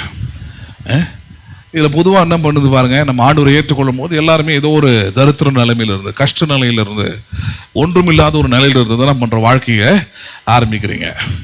அப்படி ஆரம்பிக்க பாருங்க, ஆண்டவர் உங்களை ஆசீர்வதிக்கிறார், உயர்த்துக்கிறார், நல்ல வேலையை கொடுக்குறாரு, எல்லாமே உங்களுக்கு நிறைவாய் வர வர வர ஒருவேளை ஆரம்பத்தில் நீங்கள் எல்லாமே சரி ஆபிரகாமை போல இருந்திருக்கலாம். யாரை போல இருந்திருக்கலாம்? நீங்கள் ஆபிரகாமை போல ஒரு வாழ்க்கை இருந்திருக்கும். ஆனால் போக போக போக பாருங்க, வாழ்க்கை எப்படி மாறுது? இப்ப லோத்து மாதிரி மாறுது. யார் போல மாறுது? அவன் கண்களை ஏறெடுத்து பார்த்து அவனா ஒரு வாழ்க்கையை முடிவு பண்ணி, அவனுக்கு ஏற்ற மாதிரி ஒரு லைஃப் ஸ்டைலை முடிவு பண்ணாலும் சர்ச்சுக்குள்ள தான் இருப்பான். முடிவு பண்ணி அவனா ஒரு வாழ்க்கை முறையை அவன் என்ன பண்றான், அவன் தெரிந்து கொள்ள பார்க்கிறான். சரி, இப்படி பார்க்கும் போது தான் பாருங்க கடவுளுடைய ஆசீர்வாதத்தை இழந்து போறான். ஆனா ஆடு மாடு இருக்குது, கூடாரம் இருக்குது, மனைவி இருக்கிறா, பிள்ளைகள் இருக்கிறாங்க. ஆனால் கர்த்தருடைய ஆசீர்வாதம் இல்லை என்றால் இது எல்லாமே என்னவாக மாறும்? இது எல்லாமே என்னவாக மாறும்? சாபமும் வேதனையாக தான் மாறும். எதுவாக தான் மாறும்? இது சாபமும் வேதனையாக தான் மாறும். எப்படி மாறுது? இப்ப பார்க்க ஆரம்பிக்கலாம் பாருங்க. ஆதியாகமம் 19வது அதிகாரம். ஆதியாகமம் 19வது அதிகாரம் 1வது வசனத்துல இருந்து பாருங்க. ஆதியாகமம் 19:1 இருந்து. இங்க நடக்கிற சம்பவம் என்ன? இதுக்கு முன்னாடி இருக்கிற சம்பவத்தை கடந்த வாரம் நம்ம பார்த்தோம் இல்லையா? ஆசீர்வாதம், உண்மையாவே கடவுளிடத்திலிருந்து ஆசீர்வாதத்தை பெற்ற மனுஷன் என்பவன் நல்ல உள்ளம் கொண்டவனா தான் இருப்பான். என்ன உள்ளம் கொண்டவனா தான் இருப்பான்? ஆமா, நிறைய பேர் சொல்றாங்களே ஆசீர்வாதம் மக்களை கெடுத்துரும், நல்ல மனுஷனையும் கெட்ட மனுஷனா மாத்திரும், பணம் வந்தா மனுஷனை என்ன பண்ணிடுறான், மாறிடுறான், அப்படிலாம் சொல்றாங்க இல்லையா? ஆனா வேதத்துல நம்ம பார்க்கிறோம், ஆசீர்வாதம் வந்த பிறகு, ஆபிரகாம் சீமானான பிறகு, ஆபிரகாம் எப்படிப்பட்டவனா இருந்தான்? அவன் நல்ல உள்ளம் கொண்ட நல்ல மனுஷனா இருந்தான். முக்கியமா தன்னுடைய சகோதரனுடைய அந்த தேசத்தையே கடவுள் அழிக்க போறோன்னு சொல்லும் பொழுது கிட்டத்தட்ட ஆண்டவர்கிட்ட 10 முறைக்கு மேல கெஞ்சி மன்றாடுகிறான். ஆண்டவர் 50 நீதிமான்கள் இருந்தால் அந்த தேசத்தை அழிக்காமல் விடுவீரான்னு சொல்லி 10 நீதிமான்கள் வரைக்கும் இறங்கி வரான். ஆண்டவர் இடத்துல அவன் பார்கெயின் பண்ணிக்கிட்டு இருக்கிறான். ஆனா அவன் நல்லா இருக்கிறான், அவனுக்கு அதால எந்த பாதிப்பும் இல்லை. தன்னிடத்துல சண்டை போட்டுட்டு தன்னிடத்துல இருந்து விலகி தன்னுடைய விசுவாசம், தன்னுடைய நம்பிக்கை, தன்னுடைய வழிமுறையிலிருந்து முற்றிலும் எதிரான ஒரு மனுஷன் அவன் லோத்து. அவனுக்காகவும் அவன் குடும்பத்துக்காகவும் ஆபிரகாம் என்ன பண்ணுகிறான், ஆண்டவர் இடத்துல வேண்டுதல் செய்வதை கடந்த வாரத்தில் நம்ம பார்த்துருந்தோம். சரி, இந்த வாரம் கவனிக்க போறது இப்ப லோத்துடைய வாழ்க்கையில நேரம் பார்க்க போறோம். என்ன பார்க்க போறோம்? இப்படி லோத்து கடவுளுடைய சித்தத்தையும் கடவுளுடைய திட்டத்தையும் விட்டுட்டு விலகி தன்னுடைய எண்ணம், தன்னுடைய விருப்பம், தன்னுடைய ஆசை, இதன் பிரகாரமாக ஒரு வாழ்க்கையை அவன் அமைத்துக் கொண்டிருக்கும் போது அவனுடைய வாழ்க்கையின் நிலை என்னவாய் முடிகிறது என்பதை நம்ம பார்க்க போறோம். கர்த்தருடைய ஆசீர்வாதம் இல்லாமல் இருப்பது எல்லாம் சாபமும் வேதனையுமே என்றது லோத்தை விட ஒரு பெஸ்ட் எக்ஸாம்பிள் பார்க்கவே முடியாது. பார்க்கலாம் பாருங்க. 1வது வசனம், ஆதியாகமம் 19:1. அந்த 2 தூதரும், இந்த 2 தூதர் ஆபிரகாமை சந்திக்க வந்த அந்த 2 தூதரும் இப்ப சோதோம் குமோர பட்டணத்துக்குள்ள வராங்க. அவங்கள பத்தி பேசுது. அந்த 2 தூதரும் கீழே கொண்டு போயிடுவாங்க. அந்த 2 தூதரும் சாயங்காலத்திலே சோதோமுக்கு வந்தார்கள். எங்க வந்தார்கள் அவர்கள்? சோதோமுக்கு வந்தார்கள். லோத்து சோதோமின் வாசலிலே உட்கார்ந்திருந்தான். நல்லா கவனிக்கணும், எங்க உட்கார்ந்திருந்தான் அவன்? பரிதாபமான நிலைன்னு சொல்ற மாதிரி இதுதான். போகும்போது எப்படி போன நீ? எப்படி போன? கர்த்தருடைய தோட்டம் போலவும் எகிப்து தேசம் போலவும் தானே போன நீ. இப்ப லைஃபை கொண்டாந்து எங்க விட்டுருக்குது? உன்ன வாழ்க்கை கொண்டாந்து உன்னை எங்க விட்டுருக்குது? ஊருக்கு வெளியே. எங்க கொண்டாந்து விட்டுருக்குது? அந்த காலத்துல ஊருக்கு வெளியே யார் தெரியுமா இருப்பாங்க? தீர்க்க முடியாத வியாதியஸ்தர்கள், குணப்படுத்த முடியாதவர்கள், ஊராரால் ஏற்றுக்கொள்ள முடியாத குற்றவாளிகள். இவங்க தான் எங்க இருப்பாங்க? ஊரை விட்டு வெளியே இருப்பாங்க. ஊரை விட்டு எங்க உட்காந்துருப்பாங்க? வெளியே உட்காந்துருப்பாங்க. சிம்பிளா சொல்ல போனா அவங்களுக்கு எந்த நிம்மதியும் கிடையாது, எந்த சந்தோஷமும் கிடையாது. வீட்டில் ஏன்டா இருக்கிறோம்? பார்ல உட்காந்துருக்கிறவன், டாஸ்மார்க்ல உட்காந்துருக்கிறவன், இவங்கெல்லாம் யாரு? ரொம்ப சந்தோஷமான ஆட்களா? ஏன்டா குடும்பம், ஏன்டா கொண்டாட்டி, ஏன் பிள்ளைங்க, ஏன் தான் இந்த வாழ்க்கை, இப்படி வெறுத்து போனால்தான் முக்கவாசி என்ன பண்ணிக்கிட்டு இருக்கிறாங்க? உட்காந்துட்டு இருக்கிறாங்க. கிட்டத்தட்ட அந்த மாதிரி தான் இவன் எல்லாத்தையும் வெறுத்துட்டு வந்து ஊருக்கு வெளியே உட்காந்துருக்கிறான். எவ்வளவு கொடுமை பாருங்க. ஆபிரகாமுக்கு நிகரான ஆசீர்வாதத்தை உடையவனா இருந்தவன், ஏராளமான ஆடு மாடுகளும் கூடாரங்களும் உள்ளடக்கிவன், கடவுளை பற்றி நன்றாக ஆபிரகாம் மூலமாக அறிந்த ஒரு மனுஷன் லோத்து. அப்படிப்பட்ட ஒருவன் இப்ப அவன் நிலைமை எங்க போய் மாறுகிறது? இப்ப ஊருக்கு வெளியே வந்து உட்கார்ந்து இருக்கிறான் நிம்மதி இல்லாம. அப்படி வரும்போது தான் இவங்க 2 பேரும் சந்திக்கிறாங்க. எப்படி உட்கார்ந்திருந்தான். அவர்களை கண்டு லோத்து எழுந்து எதிர்கொண்டு தரை மட்டும் குனிந்து, அதனால தான் சொன்ன, லோத்துக்கு கடவுளை பற்றி தெரியும், ஆண்டவரை பற்றி தெரியும், ஆண்டோடைய வழிகளை தெரியும், ஆனால் செய்வதற்கு மனம் இல்லை. செய்வதற்குன்னா இல்லை, மனம் இல்லை. முக்கியமா அந்த நான் படிச்சதுல பார்க்கும் போது அவன் மனைவி மிகப்பெரிய ரோல் அந்த இடத்துல பிளே பண்றாங்க. யாரு? லோத்துடைய மனைவி. நிறைய வீட்டில் இன்னைக்கும் அப்படி இருக்கிறாங்க இல்லையா? மனைவி சொல்லை தட்டாது என்ற மாதிரி. அதான் நான் பல முறை சொல்லி கொடுப்பேன். நான் கடவுளுடைய விஷயத்துல யார் பேச்சு என்ன பண்ணக்கூடாது, நீங்க கேட்கவே கூடாது. ஏன்னா அது அன்பை சார்ந்த ஒரு விஷயமா இருக்குது. ஞாயிற்றுக்கிழமை மாலையில் எடுக்கிறேன். அப்ப என்னை விட பெற்ற தாயாவது தகப்பனையாவது நேசிக்கிறவன் எனக்கு பாத்திரன் அல்ல என்றார் இயேசு. அது பவுல் ஒரு அடியெல்லாம் மேல போய் பேசுறார். வாழ்வானாலும் தாழ்வானாலும் வேற எந்த சிருஷ்டியாலும் கிறிஸ்துவின் அன்பை விட்டு என்னை பிரிக்க மாட்டாது. அவருக்கு தான் என் வாழ்க்கையில முதலிடம். போறவன் போங்கடா அப்படின்ற மாதிரி பேசுறாரு. எப்படிப்பட்ட ஒரு வாழ்க்கை பாருங்க. கிறிஸ்தவ ஜீவியம் என்பது அதுதான். சும்மா டாலர் போட்டுக்கிட்டு சும்மா இயேசு போதும், இயேசு நல்லவன்னு வாழ்ற வாழ்க்கை இல்லை. You have to prove that your love is true and your love is first for God. நீங்க நிரூபிக்க வேண்டும் உங்களுடைய அன்பு மெய்யானது, உங்களுடைய அன்பு ஆண்டவருக்கு என்று முதன்மையான அந்த பிராக்டிக்கல் லைஃப்ல, வாயில அல்ல. அப்படிப்பட்ட ஒரு வாழ்க்கை தான். அதுல இவன் பாருங்க, லோத்துக்கு நல்லாவே தெரியும், ஆண்டவரை பற்றி தெரியும், எல்லாமே தெரியும். ஆனா அங்க அந்த அம்மா ஒரு கண்ட்ரோல்ல இருக்கிறதுனால அவன் ஆண்டவரை கனப்படுத்தவில்லை. ஆண்டவருக்கு எந்த இடமும் இல்லை. மனைவி பேச்சை கேட்டா சில நேரத்தில் இப்படிதான் நம்ம பண்ண வேண்டியதா இருக்கும். வெளியே வந்து முக்கியமா கடவுளுடைய காரியத்துல கேட்டா அப்படிதான் வெளியே வந்து உட்கார வேண்டியதான் மாறிடும். உட்காந்துதான் சரி. 2 பெண் பிள்ளைங்க வேற இந்த லட்சணத்துல அவனுக்கு நடக்கும்போது இந்த தூதர்கள் வராங்க. யூஸ்வலா யாருமே கண்டுபிடிக்க முடியாது தூதர்களையும் மனிதர்களையும். அன்னைக்கு அந்த மாதிரி ஒரு காட்சி தான். வெறும் இந்த வசனத்தை அறிந்தவர்கள் மட்டும்தான் நம்ம பண்ண முடியாத அறிந்து கொள்ள முடியாது. அல்லது கடவுளை அறிந்தவர்கள் மட்டும்தான் அறிந்து கொள்ள முடியும். ஆபிரகாம் அதே போல தான் அறிந்து கொண்டான். இல்லைன்னா அவங்க எல்லா மக்களும் கண்களுக்கு முன்பு சாதாரணமான வெளியூர் மனுஷங்க, அவ்வளவுதான். அப்போ லோத்துக்கும் தெரியுது இவங்க யார், இவங்க கடவுளுடைய மனிதர்கள். போய் தரை மட்டும் என்ன பண்ணினான் அவன்? குனிந்து. 2ஆம் வசனம், ஆண்டவன்மார்களே, அடியனுடைய வீட்டு முகமாய் நீங்கள் திரும்பி உங்கள் கால்களை கழுவி தங்கி காலையில் எழுந்து பிரயாணப்பட்டு போகலாம் என்றான். அதற்கு அவர்கள் அப்படி அல்ல, வீதியிலே தங்குவோம் என்றார்கள். ஹலோ, என்ன மாதிரி கொஞ்சம் சால்ட் போட்டு சாப்பிட்ற ஆளுங்க போல இருக்குது. வீட்டுக்கு கூப்பிட்றாங்க, வீட்டுக்கு வந்து கொஞ்சம் கை காலெல்லாம் கழுவி சாப்பிட்டு நைட்டு தங்கிட்டு என்ன பண்ணு, காலையில் கிளம்புங்க. நல்ல வீடாக இருந்தால் போய் தங்கலாம். உன் வீட்டில் தான் அங்கே ஒருத்தி இருக்கிறாளே, யார் இருக்கிறது? கடவுளுடைய பிரமாணத்துக்கு எதிராக நடக்கிற ஒருத்தி இருக்கிறா. புரியுதா இல்லையா? பொருள் ஆசைக்காரி, பேராசைக்காரி ஒருத்தி உக்காந்து இருக்கிறா. உப்பு தூணா மாற போறவ ஒருத்தி உக்காந்து இருக்கிறா. இருக்கிற 2 பிள்ளைங்களுடைய வாழ்க்கையின் நடு தெருல விட போறவ ஒருத்தி உக்காந்து இருக்கிறா. அவ வீட்டில் வந்து நான் நிக்கணுமான்னு கேட்கறான். இவ்வளவுதான் பாயிண்ட். நான் கொஞ்சம் வெளிப்படையா பேசுறேன். இல்லைன்னா அவங்களுக்கு எந்த பிரச்சனையும் கிடையாது. ஆபிரகாம் வீட்டுக்கு கூப்பிட்ட உடனே போய் உட்காந்தவங்க. முன்னாடி அதிகாரத்தை போய் படிச்சு பாருங்க. அவங்க வீட்டில் போயிட்டு சாப்பிட்டு தான் கிளம்புறாங்க. அங்கிருந்து கிளம்புன அந்த ஆளுங்க லோத்து வீட்டுக்குள்ள போகாம இருந்ததுக்கான காரணம் என்ன? லோத்து கரெக்டாக தான் அவங்களை ஹானர் பண்ணா, லோத்து கரெக்டாக தான் அவங்களை கனம் பண்ணா. ஆனால் அவர்கள் அப்படி பேசுறாங்க பாருங்க. பேசுறது காரணம் என்னன்னா அவங்க வீட்டில் இருக்கிற சூழ்நிலை அவங்களுக்கு நல்லாவே தெரியுது. ஆனா இவன் விடுற மாதிரி இல்லை. 3ஆம் வசனம், அவன் அவர்களை மிகவும் வருத்தி கேட்டுக்கொண்டான். எப்படி கேட்டுக்கொண்டான்? அவன் மிகவும் வருத்தி கேட்டுக்கொண்டான். அப்பொழுது அவனிடத்திற்கு திரும்பி அவன் வீட்டிலே பிரவேசித்தார்கள். அவன் புளிப்பில் அப்பங்களை சுட்டு அவர்களுக்கு விருந்து பண்ணினான். அவர்கள் புசித்தார்கள். இது ஒன்றும் குறைச்சல் கிடையாது. ஹலோ, பேசுறது புரியுதுங்களா உங்களுக்கு? சிலவெல்லாம் பார்த்தீங்கன்னா சாப்பாடை பாஸ்டர்ஸ் அந்த மாதிரி கடவுளோட விஷயம் அள்ளி போடுவான்.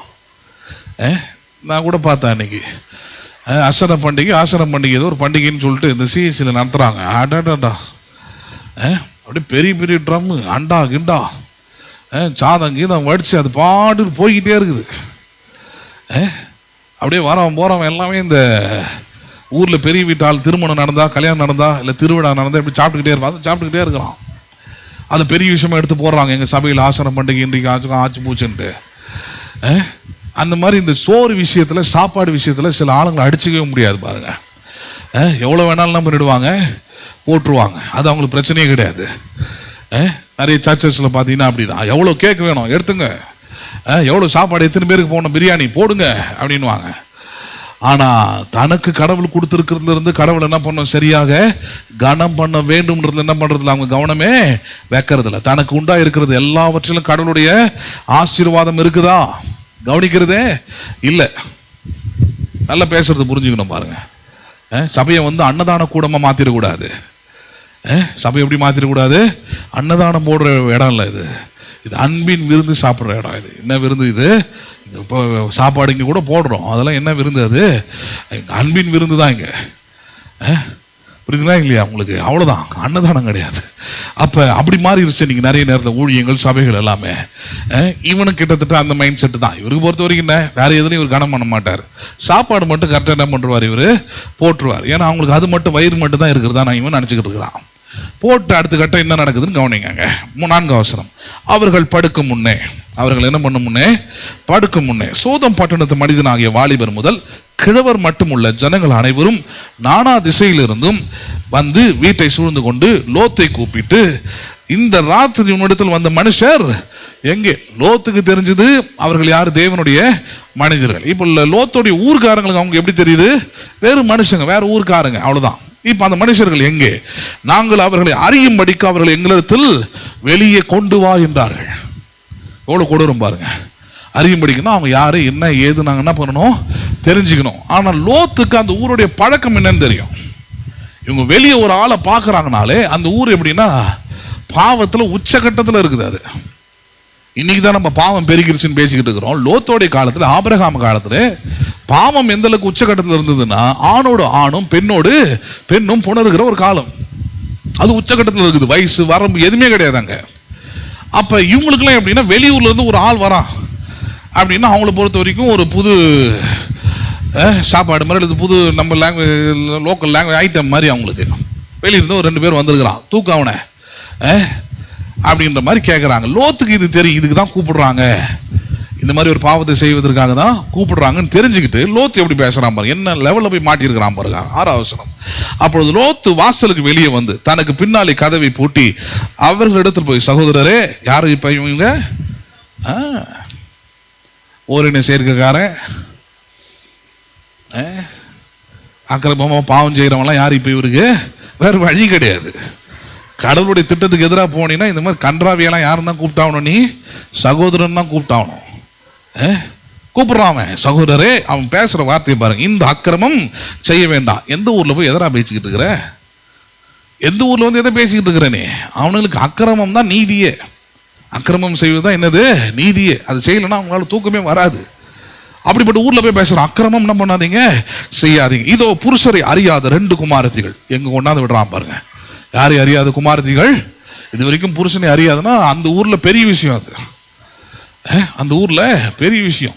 இது வரைக்கும் ஆணையே ஏறெடுத்து பார்க்காத, ஆணோடு கூட எந்த ஒரு தொடர்பும் இல்லாத 2 பெண் பிள்ளைகள் என்னிடத்துல இருக்கிறாங்க. அவங்கள கூட என்ன பண்ணிடுறேன், நான் கொண்டு வந்து உங்ககிட்ட கொடுத்துட்றேன். நீங்க என்ன வேணா செஞ்சுருங்க, அவங்கள என்ன வேணா அவங்கள பண்ணுங்க. இந்த 2 பேரை மட்டும் என்ன பண்ணாதீங்க. என்ன காரணம் கொஞ்சம் யோசிச்சு பாருங்க. பெண் பிள்ளைகள் மேல எந்த பாசமும் இல்லைன்னு காரணமா? கிடையாது. அந்த சுயநலம் தான் அவனை கொண்டாந்து இங்க உட்கார வச்சிருக்குது. தான் பிள்ளைங்க நல்லா இருக்கணும், தான் மனைவி நல்லா இருக்கணும், நல்லா வசதியா இருக்கணும், யார்கிட்ட கையேந்த கூடாது. இந்த புத்தி தான் அவனை என்ன பண்ணுச்சு? இந்த புத்தி தான், அது நல்ல எண்ணம். ஆனா அதுக்காக கடவுளை கனம் பண்ணாம, கடவுள் கொடுத்த எல்லாவற்றையும் மறைச்சு வச்சு ஒளிச்சு வச்சு கொண்டாந்து மொத்தத்தை எங்க இன்வெஸ்ட் பண்ணியாச்சு? இப்ப சோதம் முறையில் இன்வெஸ்ட் பண்ணியாச்சு. மொத்தம் அங்கதான் இன்வெஸ்ட் பண்ணா அது எங்க வர வந்து முடியுதுன்னு பார்த்தா, எந்த பிள்ளைங்க நல்லா இருக்கணும், எந்த மனைவி நல்லா இருக்கணும், எந்த குடும்பம் நல்லா இருக்கணும்னு பார்த்தாலும் கடைசியை இப்ப அவங்களே கொண்டு வந்து வெளியே நிறுத்துற அளவு கொண்டாந்து நிப்பாட்டிட்டான். நடக்கிற சம்பவத்தை பாருங்க. இதோ புருஷரை அறியாத 2 குமாரத்திகள் எனக்கு உண்டு, அவர்களை உங்களிடத்திற்கு வெளியே கொண்டு வருகிறேன். அவர்களுக்கு உங்கள் இஷ்டப்படி செய்யுங்கள். இந்த புருஷரின் கூரையின் நிழலிலே வந்தபடியால் இவர்களுக்கு மாத்திரம் ஒன்றும் செய்ய வேண்டாம் என்றான். அப்படின்னா லோத்து வந்து ரொம்ப நல்ல மனுஷனா? கிடையாது. அவனுக்கு என்ன பயம்னா, நம்ம இன்வெஸ்ட்மெண்ட்லாம் இங்க இருக்குது, இவனுங்க படுபாவீங்க இந்த கடவுளுடைய மனுஷங்களை ஏதாவது தொட்டுக்கிட்டு கடவுள் இந்த தேசத்தையோ அல்லது இந்த இடத்தையும் அழிச்சார்னா எதுவும் சேர்ந்து அழிஞ்சு போகும். என்னுடைய பொருட்களும், என்னுடைய ஆடு மாடுகளும், என்னுடைய கூடாரமும், என்னுடைய ஆஸ்தியும் இப்ப படிச்சோம் இல்லையா, அது 13ல லோத்துக்கு என்னென்னலாம் இருந்ததுன்னு எல்லாமே அழிஞ்சு போகும். அதனால அதை காப்பாற்றணும்னா இவங்களை காப்பாற்றுறதுக்காக பரவாயில்ல, நீ என் பொண்ணுங்களோட வச்சுக்கோ, இவங்களை என்ன பண்ணிடு, விட்டுடுன்றான். பேசும்போது அவங்களுடைய பதில் எவ்வளவு கொடூரமானவங்கன்னு காட்டுது பாருங்க. 9ஆம் வசனம். அதற்கு அவர்கள், அப்பால் இப்போ பரதேசியாய் வந்த இவனா, நல்ல பேரு, கடவுளை நம்பாம அடுத்த வாரம் அதெல்லாம் காட்டுறேன். ஆபிரகாம் கூட இது மாதிரி தான் போகிறான். ஊர் பேர் தெரியாத இடத்துக்கு போகிறான். அங்கே அவன் மனைவி இறந்து போகிறா. இறந்து போகும்போது தன் மனைவிக்கு ஒரு நிலத்தை கேட்குறான். அவங்க அந்த ஊருக்காரன் என்ன தெரியும் சொல்லுவாங்க, நீ வெளியூர்காரன் தான், ஆனால் நீ எங்களால் பெரிதாக மர்ஜிக்கப்படுகிறவர், அதனால உனக்கு என்ன இடம் வேணுமோ அதை என்ன பண்ணிக்கொள்ளும், நீர் எடுத்துக்கொள்ளும். அதான் கர்த்தருடைய ஆசீர்வாதம். பேசுகிற வித்தியாசம் புரியுதுங்களா உங்களுக்கு? கர்த்தருடைய ஆசீர்வாதம்னா நீ அந்த ஊருக்காரனாவே இருந்தாலும் சரி, சகோதரனேன்னு கூப்பிட்டாலும் சரி, பங்காளின்னு பேசினாலும் சரி, உனக்கு பேர் இதுதான் வரும். அதான் சாபம். என்ன பேர் வந்துச்சு உனக்கு? பரதேசியாய் வந்த இவனா நியாயம் பேசுகிறது, இப்பொழுது அவர்களுக்கு செய்வதை பார்க்கிலும் உனக்கு அதிக பொல்லாப்பு செய்வோம் என்று சொல்லி லோத்து என்பவனை மிகவும் நெருக்கி கதவை உடைக்க கிட்டினார்கள். அப்பொழுது அந்த புருஷர்கள் தங்கள் கைகளை வெளியே நீட்டி லோத்தை தங்கள் அண்டைக்கு வீட்டுக்குள் இழுத்துக் கொண்டு கதவை பூட்டி தெரு வாசலில் இருந்த சிறியோரும் பெரியோருமாகிய மனிதருக்கு இன்னாட்டம் காட்டினார்கள், குருட்டாட்டம் பிடிக்க பண்ணினார்கள். அப்பொழுது அவர்கள் வாசலை தேடி தேடி அழுத்து போனார்கள். பின்பு அந்த புருஷர் லோத்தை நோக்கி, இவ்விடத்தில் இன்னும் உனக்கு யார் இருக்கிறார்கள்? மருமகனாவது உன் குமாரராவது உன் குமார்த்திகளாவது பட்டணத்தில் உனக்குரிய எவர்களாவது இருந்தால் அவர்களை இந்த ஸ்தலத்திலிருந்து வெளியே அழைத்து கொண்டு போ. ஏன் இவ்வளவு தூரம் பண்றாங்க? அதெல்லாம் கொஞ்சம் யோசிக்கணும். பின்னாடி இருக்குது சப்ஜெக்ட். ஆனா ஏன் இவ்வளவு தூரம் பண்ணாங்கன்னா ஒன்னே ஒண்ணுதான், ஃப்ரெண்ட்ஷிப்பு. யாருக்குமான ஃப்ரெண்ட்ஷிப்பு? யாருக்குமான ஃப்ரெண்ட்ஷிப்ல இவங்க தப்பிக்கிறாங்க தெரியுமா? ஆண்டவருக்கும் ஆபிரகாமான ஃப்ரெண்ட்ஷிப். யாருக்குமான ஃப்ரெண்ட்ஷிப் அது? அப்படியே ஆண்டவர் சொன்னார், ஆபிரகாம் எனக்கு சிநேகிதனாக இருக்கிறபடியால் நடக்க போவதை அவனுக்கு தெரிவிக்காமல் நான் இருப்பேனோ. எதை சொன்னாரு? இந்த சோதோம் பட்டணத்தை அழிக்க போறத ஆபிரகாம் கிட்ட தான் முதல்ல போய் சொல்றாரு. ஏன் சொன்னன்றதையும் சொல்லிடுறாரு. அவன் என் நண்பன், வேற யார்கிட்டையும் சொல்ல, அவர் தேவ தூதர்கிட்ட கூட சொல்ல, சொன்னது அவங்ககிட்ட மட்டும் தான் சொல்றாரு. சொல்லிட்டு ஏன் சொன்னு வேற நமக்கு எக்ஸ்பிளனேஷன் கொடுக்குறாரு. ஆபிரகாம் என்னுடைய நண்பன், அதனால நான் செய்வதை சொல்லாமல் இருப்பேனோ. ஃப்ரெண்ட்ஷிப்னா என்ன பாருங்க. ஆண்டவருக்கும் ஆபிரகாமான ஃப்ரெண்ட்ஷிப் சொல்றாரு. சோதோம் குமார பட்டணத்தை அடிக்க போறான், ஆபிரகாம் கிட்ட சொல்றேன். ஏன் சொன்னா அவன் என்னுடைய நண்பன், நான் செய்வதை சொல்லாமல் இருப்பேனோன்றார். சரி சொல்லிட்டாராங்க. ஆபிரகாம் பதிலுக்கு என்ன பண்ணாம ஆண்டவர் இடத்துல வேண்டுதல் செய்தான், ஆண்டவரை காப்பாற்றணும். இப்ப ஆண்டவர் என்ன பண்றாரு, இவனுங்களை அழிச்சுட்டான். இவனுங்களை அழிக்கிறதுல தப்பே கிடையாது. அதுக்கு 100% தகுதி உள்ளவன் யாரு? லோத்தும் அவன் குடும்பத்தாரும். நல்லா புரிஞ்சுக்கணும், லோத்தும் அவன் குடும்பத்தாரும் 100% தகுதி உள்ளவர்கள் அந்த சோதோம் குமார பட்டணத்தோடு அழிந்து போவதற்கு. ஆனால் எதுக்கு இவ்வளவு தூரம் அவங்களுக்கு சப்போர்ட் பண்ணி அங்க வந்து தேவ தூதர்கள் பேசிக்கிட்டு இருக்கிறாங்க, தேவ மனுஷங்க பேசிக்கிட்டு இருக்கிறாங்க? உனக்கு யாராவது இருக்கிறாங்களா அவங்களை கூப்பிடு அவங்களை காப்பாற்றணும் ஏன் பேசுறாங்க? இதுக்கு முன்னாடி இருக்கிற அதிகாரத்துல தான் ஆபிரகாம் தேவனிடத்தில் இவர்களுக்காக என்ன பண்ணினான்? வேண்டுதல் செய்தான். ஆபிரகாமை நினைச்சு இவங்களை காப்பாத்தினான். இதே அதிகாரத்தை பின்னாடி சொல்றாரு. யாரை நினைச்சு காப்பாத்தினாரு? இப்படி சொல்லலாம், என் ஃப்ரெண்டுக்காக உங்களை தப்பிக்க விடுறேன். யாருக்காக தப்பிக்க விடுறேன் உங்களை? என் நண்பனுக்காக தப்பிக்க விடுறவங்கள. எப்படி பாருங்க. லோத்துக்கு ஏதோ லோத்து மேல ஆண்டவர் ரொம்ப இரக்கமா இருந்தார், இந்த சேட்டெல்லாம் பண்ணக்கூடாது. அப்படிதான் இருக்கும் படிக்கும் போது. ஆனா யாருக்காக இறக்கப்பட்டார்ன்றது தாங்க. யாருக்காக இறக்கப்பட்டார்? யாருக்காக இவ்வளவு தூரம் பேசுறாரு? இவ்வளவு பொல்லாத மனிதர்கள் மத்தியில ஒரு தேவ தூதர்களும் தேவ மனிதர்களும் இவ்வளவு பேர் பாடுபடுறாங்க. எதுக்காக பட்டாங்கன்னா, ஆபிரகாம் என்கிற மனிதன் எவ்விதத்திலும் அவன் மனது நோங்க கூடாது, அவனோடு இருக்கிற நட்பு கெடக்கூடாதுன்றதுக்காக தான் இவ்வளவு முயற்சிகள் என்ன பண்றாரு ஆண்டவர் எடுக்கிறார். எவ்வளவு பெரிய விஷயம் பாருங்க. ஃப்ரெண்டுக்காக எந்த லெவலுக்கு என்ன பண்றாரு, போயிட்டு நிற்கிறாரு. இவ்வளோ பெரிய இடத்துல போய் வேலையை செய்கிறாராங்க. சரி, அப்படிதான் கேட்குறாங்க, உனக்கு யாராவது மகன் மகள் மருமகன் அது இதுன்னு இருந்தா அவங்களெல்லாம் என்ன பண்ணிக்க, இப்போ கூப்பிட்டுக்கோ, லாஸ்ட் டைம்ல நிற்கிற நீ இப்ப அப்படின்னு சொல்லும் போது 13ஆம் வசனம், நான் இந்த ஸ்தலத்தை அழிக்க போகிறோம், இவர்கள் கூக்குரல் கர்த்தருடைய சமூகத்தில் எப்படி இருக்கிறது, பெரிதா இருக்கிறது, இதை அழிக்க கர்த்தர் எங்களை அனுப்பினார் என்றார்கள். இப்பதான் பாயிண்டே, இப்பதான் இவனுக்கு தெரியுது. எப்போ நம்ம நைட்டு சோட்டை போட்டு பத்திரமா பாதுகாத்து வச்சிருந்தோமே, இவனுக்கு எதுக்கு வந்திருக்கிறானுங்க? இவனுங்க எதுக்கு வந்திருக்கிறானுங்க? நம்ம எதை ஏதேன் தோட்டம் போல இருந்ததுன்னு சொன்னோமோ, நம்ம எதை எகிப்தை போல இருக்குதுன்னு சொன்னோமோ, எதை நம்முடைய வாழ்க்கையின் எதிர்காலம் வாழ்வாதாரம்னு நம்ம பிள்ளைங்களுக்காக நமக்காக சேர்த்து வச்சிருந்தோமோ, அதை என்ன பண்ண வந்திருக்கிறானுங்க இவனுங்க? அழிக்க வந்திருக்கிறானுங்க. இவனுங்க அழிக்க அப்படியே சொல்றானுங்க, அழிக்க தான் நம்ம பண்ணியிருக்கிறோம், கர்த்தரால் அனுப்பப்பட்டு வந்தோம்ன்றார். அடுத்த வார்த்தை 15, கிழக்கு வெளுக்கும் போது மன்னிக்கும் 14, அப்பொழுது லோத்து புறப்பட்டு தன் குமாரத்திகளை விவாகம் பண்ண போகிற தன் மருமக்களோடு பேசி, இவன் கெட்டு போயிட்டான், நாசமா போனா. சரி, ஐயோ பையன். 2 பொண்ணுங்க என்ன பண்ணிச்சு பாருங்க. இவனுங்கெல்லாம் பிறக்கிறதே தப்பு. இந்த மாதிரி கேடு கட்டவனுங்களாம். மாப்பிள்ளை போய் எங்க பார்த்துருக்குறான் பாருங்க. மாப்பிள்ளை எங்க பார்த்துருக்குறான்? அதே ஊர்ல. எந்த ஊர்ல? தேவ மனிதர்களோடு கூட அவங்களையும் விட்டு வைக்காத அளவுக்கு உச்சகட்டத்தில் போய்கிட்டு இருக்கிற ஆட்களோடு கூட இவன் போய் சம்பந்தம் வேற. புறஜாதி மக்களோடு கூட. புறஜாதி மக்களோடு கலவரதே தப்பு. இதுல அங்க போய் சம்பந்தமும் பண்ணியாச்சு. ஐயா போய் மருமக்களோடு கூட போயிட்டு பேசுறாரு. எப்படி பேசுறாரு பாருங்க ஐயா போயிட்டு. 15. இன்னைக்கு இந்த தவறுலாம் நடக்குது பாருங்க சபையில, எல்லா சபையிலையும். 14. அப்பொழுது லோத்து புறப்பட்டு தன் குமாரத்திகளை விவாகம் பண்ண போகிற தன் மருமக்களோடு பேசி, நீங்கள் எழுந்து இந்த ஸ்தலத்தை விட்டு புறப்படுங்கள்.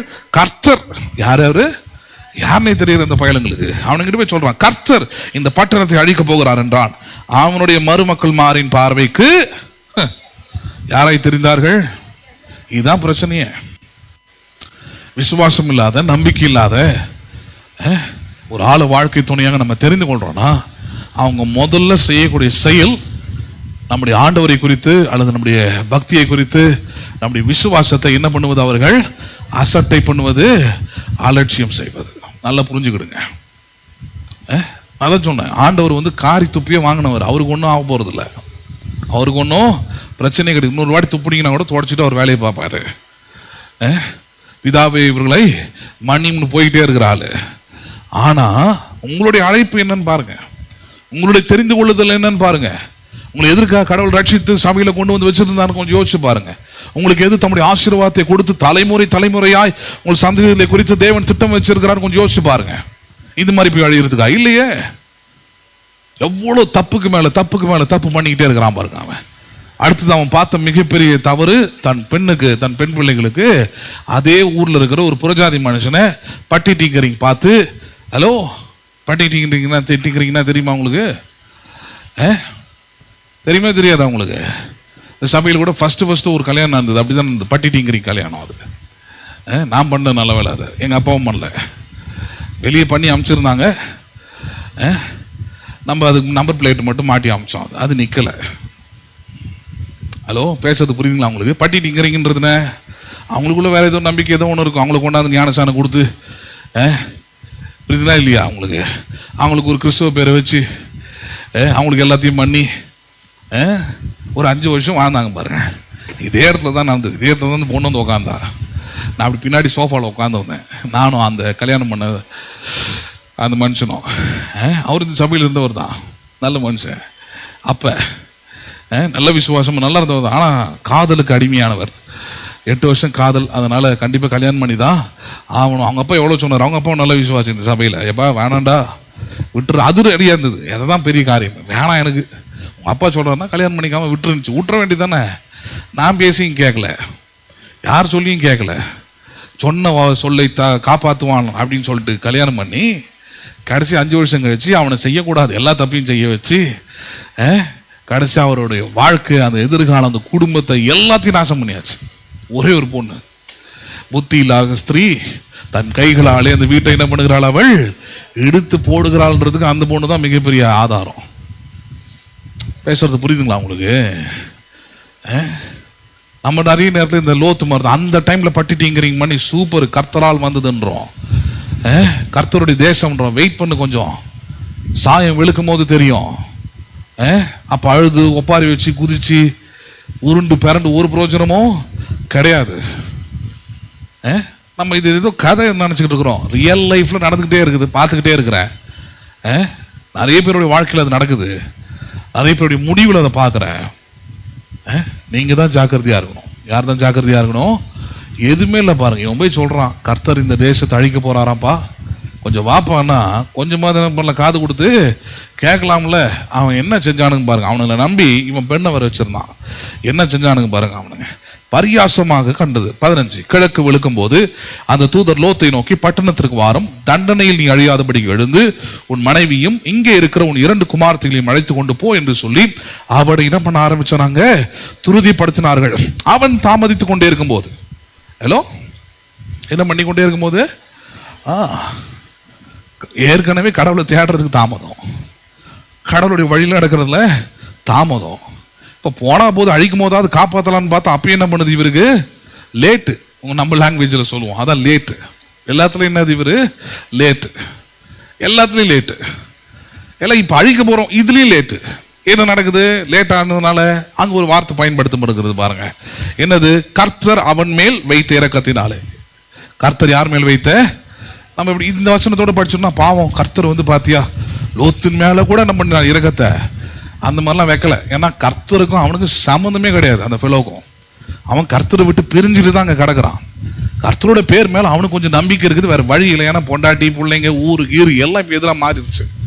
வேற வாய்ப்பே இல்லை. இந்த கர்த்தரை விட்டான்ற நிலைமையில இப்ப வந்த 2 பேரையும் கொஞ்சம் ஏற்றுக்கொண்டு சோத்தெல்லாம் போட்டு கொஞ்சம் அவங்களை அப்படியே பக்குவமா வச்சிருக்கிறான். இவ்வளவுதான் அவன் நம்பிக்கை.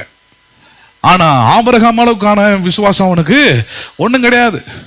அப்ப அந்த நேரத்தில் தான் பாருங்க கர்த்தர் அவன் மேல் வைத்து இரக்கம் படிக்கிறோம். பின்னாடி காமிக்கிற அந்த வார்த்தை ஆபிரகாமின் நிமித்தமா. யார் நிமித்தமாக அவன் இரக்கம் வச்சாரு?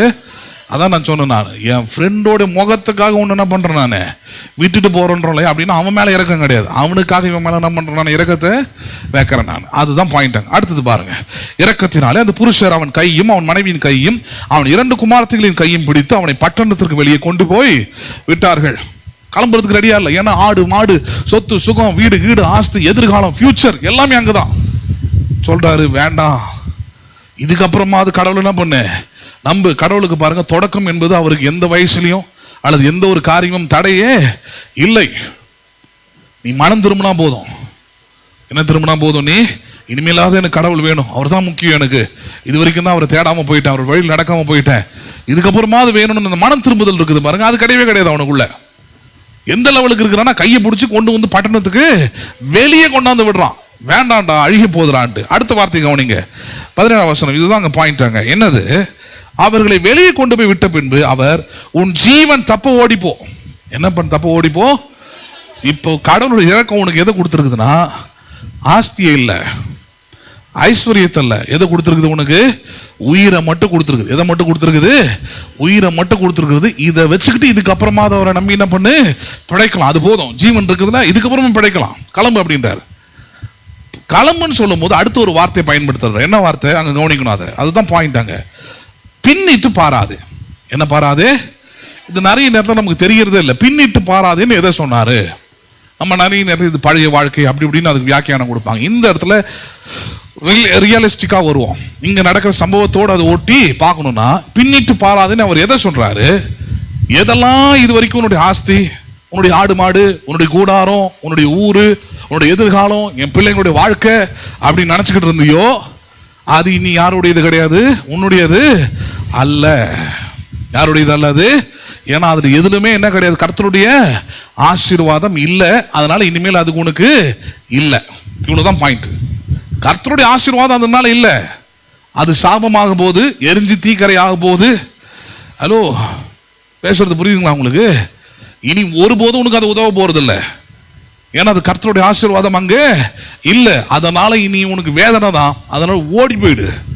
நீ உன் மனைவி 2 குமாரத்திகள் என்ன பண்ணுங்க, இவ்வளவுதான் பண்ண முடியும், ஓடி போயிடு அப்படின்னு சொன்னா அதுக்கு ஒரு பாயிண்ட் வைக்கிறார். திரும்பி பாராதே. என்ன பண்ணாத? நீ திரும்பி பாத்துறாதன்றார். எதை? கடவுளை கனம் பண்ணாதவனுடைய ஆஸ்தி, கடவுளை கனம் பண்ணாதவனுடைய ஆசீர்வாதம், கடவுளை கனம் பண்ணாதவனுடைய ஆடு மாடு, கடவுளை கனம் பண்ணாதவனுடைய கூடாரம், கடவுளை கனம் பண்ணாதவனுடைய மருமகன்கள், அந்த ஊரு, அது கடவுளுடைய தோட்டம் போலவே இருந்திருக்கலாம். என்ன பண்ணாத? அது திரும்பி பார்க்காத. அது கடவுளுடைய ஆசீர்வாதம் இல்லை. யாருடைய ஆசீர்வாதம் இல்லை? அது கடவுளுடைய ஆசீர்வாதம் அது இல்லை. அதனால என்ன பண்ணாத? அது திரும்பி பாராத, ஓடு. இவ்வளவுதான் சொன்னார். சரி, இப்பயாவது கேட்கணும்ல பேச்ச. கவனிச்சு பாருங்க என்ன நடக்குது. இந்த சமபூமியில் எங்கும் நில்லாதே, நீ அழியாதபடிக்கு மலைக்கு ஓடி போன்றார். அதற்கு லோத்து அப்படி இல்லை ஆண்டவரே. கொழுப்பு பாருங்க. அப்படி இல்லை ஆண்டவரே, உமது கண்களில் உமது அடியனுக்கு கிருபை கிடைத்தது, என் பிராணனை காக்க தேவரீர் எனக்கு செய்த கிருபையை பெரிதாக விளங்கும் பண்ணினீர். மலைக்கு ஓடி போக என்னால் முடியாது. நிறைய விசுவாசி அப்படிதான். திருந்துறதுக்கு நம்ம என்ன சொன்னாலும் பண்ண மாட்டான், கேட்கவே மாட்டான், சொல்றதே கிடையாது. கேடா கெட்டு போவோம். எங்க அப்பாக்கெல்லாம் நிறைய முறை தான் சொல்லுவோம், பேசாத, ஐயோ வேண்டாம், கெட்ட பேர் வந்துடும். நீ அவங்க மாறணும்னு நினச்சிக்கிட்டு பேசிட்டு இருப்பான். அவன் மாறக்கூடாதுன்னு உறுதியில் இருக்கிறான். நீ யாருன்னு கேட்டுருவான். வேண்டாம், அவன் இருக்கிற பிரகாரமாகவே என்ன பண்ணிட்டோம் இருக்கட்டும். இவர் சொல்றார் மலைக்கு ஓடி போனும் போதே தெரிஞ்சிருக்கணும், அங்க ஏதோ ஒரு ஆயுதத்தை கடவுள் என்ன பண்ணியிருக்கிறாரு, செஞ்சு வச்சிருக்கிறாரு. அங்க ஏதோ ஒரு ஊர் இருக்குது, அங்க ஏதோ ஆளுங்க இருக்கிறாங்க, அங்க ஏதோ ஒரு வாழ்க்கை மாற்றம் நமக்கு உண்டாகும். இப்ப இவர் திருப்பி ஏற்கனவே பண்ண தப்பு தான் இது. ஏற்கனவே என்ன பண்ண, உன் கண்ணுக்கு எது சரின்னு தோணுச்சோ, உன் மனசுக்கு எது சரின்னு தோணுச்சோ அது கடவுள் பேரை வச்சு செஞ்சது. இப்ப மறுபடியும் அதே கடவுள் கிட்ட வந்து என்ன கேட்கிற, நீ அந்த மலைக்கு ஓடி போக முடியாது, நாங்க என்ன பண்றோம், இந்த சமபூமிக்கு ஓடி போறோம், நீயே கேட்கிற. கடவுள் என்ன மாதிரி தான் ஆன்சர் கொடுப்பாரு, பரவாயில்ல ஓடிப்போ, என் பேச்சு கேட்க மாட்டேன்றா, பண்ண பண்ணுவோம் இஷ்டத்துக்குன்னு செய். என்ன நடந்தது, அங்கதான் பெரிய பிரச்சனையே நடக்குது. என்னது, தேவரீர் நீ செய்த கிருபைக்கு பெரிய விளங்க பண்ணினீர், மலைக்கு ஓடி போக என்னால் முடியாது, தீங்கு என்னை தொடரும், நான் மரித்து போவேன். அதோ அந்த ஊர் இருக்கிறதே, மறுபடியும் என்ன இருக்கிறது, அங்க இவருக்கு கண்ணில் ஒரு தனியாக ஒரு ஊர் தருது, அதுக்கு ஓடி போகத்தக்கதாக அது கிட்டே இருக்கிறது. எப்படி இருக்கிறது, அது கிட்டே இருக்குது. சர்ச்சு எனக்கு நிறைய பேர் அழிஞ்சு போகிறதுக்கு அது ஒரு காரணம். பேசுறது புரியும். ஒரு அம்மாவுக்கு அப்படிதான் பாருங்க, அந்த குடும்பமே பெரிய பிரச்சனை, கூப்பிட்டு உட்கார வச்சு சொல்றேன், அவங்களுக்கு அதான் புரியுது. அதான் ஆச்சரியமே எனக்கு. என்ன புரியுது, அவங்க சொல்றாங்க 7 வருஷமா எல்லா சபைக்கும் போயிட்டு வந்துட்டேன், எல்லாருமே வித்தியாசமா சொல்லிட்டாங்க, ஆனா நீங்க சொன்னது எல்லாமே 100% கரெக்டு. எங்க வீட்டுக்காரி, என் புருஷன் எல்லாருமே சொல்லிட்டாங்க இங்க தான் வரணும்ட்டு. ஆனா எனக்கு மட்டும் என்னன்னா, எங்க வீட்டு பக்கத்துலேயே ஒரு சர்ச் இருக்குது, ஒரு அம்மா நடத்துது அதை. நாங்க அங்கிருந்து இங்க வந்தோம்னா அந்த அம்மா என்ன பண்ணிக்கும், கோச்சிக்கும். நான் சொன்ன ரொம்ப சந்தோஷம், அங்கே என்ன பண்ணுங்க, கண்டினியூ பண்ணுங்க, எனக்கு பிரச்சனையே கிடையாது. எனக்கு பிரச்சனை எனக்கு கிடையாது. ஹலோ, எனக்கு நான் நடக்க போறதுன்னு சொல்லிட்டேன். இதுக்கப்புறம் உன் வீட்டில் கண்டிப்பாக கூடிய சீக்கிரத்தில் ஒரு சூசைட் நடக்கும். அது நடக்கிறதுக்கான எல்லா வேலையும் நடந்துக்கிறது உள்ள. அதனால தப்பிக்கிறதுக்கு ஒரே வழி ஆண்டவரை பிடிச்சிட்டு இருக்கிறது தான், ஆண்டவரை நம்புறது தான் ஒரே வழியா இருக்குதுன்னு இவ்வளவும் சொல்லி அனுப்புறேன் 2 வாரத்துக்கு முன்னாடி. ஆனாலும் பக்கத்துலேயே அந்த சர்ச் இருக்குது, பக்கத்துலேயே. நாங்கள் என்ன சரி அங்கன்னா தான் இருக்குது. அந்த அம்மா வந்து இந்த சம்பவத்தை பார்த்தாலே பயப்படுது, என் பொண்ணை பார்த்தாலே பயப்படுது, எங்களுக்கும் பயமா இருக்குது. ஆனால் இங்கே வந்தால் நல்லா எடுன்னு தோணுது, ஆனால் எங்களால் என்ன பண்ண முடியல, இங்கே வர முடியல. வந்தால் அந்த அம்மா கோச்சிக்குமா, வந்த அந்த பாஸ்டம் என்ன பண்ணியுமா கோச்சிக்குமா, ரொம்ப நல்லா இருக்குது அப்பா அவங்க நிலைமை, இதுக்கப்புறம் உங்களை யாரும் என்ன பண்ண முடியாது, காப்பாற்ற முடியாது. நான் கடவுள் அல்ல. உங்களுக்கு ஒரு ரூமை போட்டு, லைட்டை போட்டு, ஃபேனை போட்டு, என் டைமையும் கொடுத்து, தொண்டை தண்ணி வத்த போய் உனக்கு உட்காந்து எடுத்து சொன்னா நம்ப முடியுது. ஆனால் அது மாதிரி என்ன பண்ண முடியாது, என்னால் செய்ய முடியாதுன்னா நான் வந்து கடவுள் அல்ல. என் மனைவி இப்போ அருமையாக ஒரு டின்னர் செஞ்சு வச்சிருப்பா, போய் நல்லா சாப்பிட்டுட்டு ஒரு டீயை குடிச்சிட்டு அமைதியாக போயிட்டு நைட்டு வேலையை உட்காந்து அடுத்த வேலையை பார்க்கணும், அவ்வளோதான். எங்கள் இறக்கமே பட மாட்டிங்களா, நடக்கும்போது அதுக்கப்புறம் இறக்கப்படுவோம். பாவம் இந்த மாதிரி சொன்னேன் கேட்கல, இது மாதிரி அவ்வளோதான் பண்ண முடியும். நான் கடவுளாலே அவ்வளோதான் முடியும். அதான் சொல்ல வரேன். இறக்கப்படணும்னா உங்கள் மேலே படலாம், நான் உங்கள் மேலெலாம் இறக்கப்படவும் தான், உங்கள் மேலெலாம் நல்லா என்ன இருக்கும் தான் உட்காந்து பிரசங்கம் பண்ணிக்கிட்டு இருக்கிறேன். இல்லைன்னா இப்போ வண்டி எடுங்க, ஆளுக்கு என்ன பண்ணுங்க, ஒரு வண்டி எடுங்க, மேப்பில் சர்ச்சுன்னு டைப் பண்ணுங்க, காஞ்சிபுரம் ஃபுல்லாக போய் சுற்றுங்க, எங்கே ஒன்றா சுற்றுங்க, இந்த டைமில் எந்த சர்ச்சு திறந்து இந்த மாதிரி பிரசங்கம் பண்ணிக்கிட்டு இருக்கிறான்னு காட்டுங்க. பெருமைக்காக பேசலை, பேசுறது புரியுதுங்களா உங்களுக்கு? எதுக்கு பிரசங்கம் பண்ணிக்கிட்டு இருக்கிறேன், டைம் போலண்டா இல்லை. இதுல இருந்து ஆவியானவர் ஏதோ ஒரு விஷயத்தை உங்களுக்கு கற்றுத்தர விரும்புறாரு.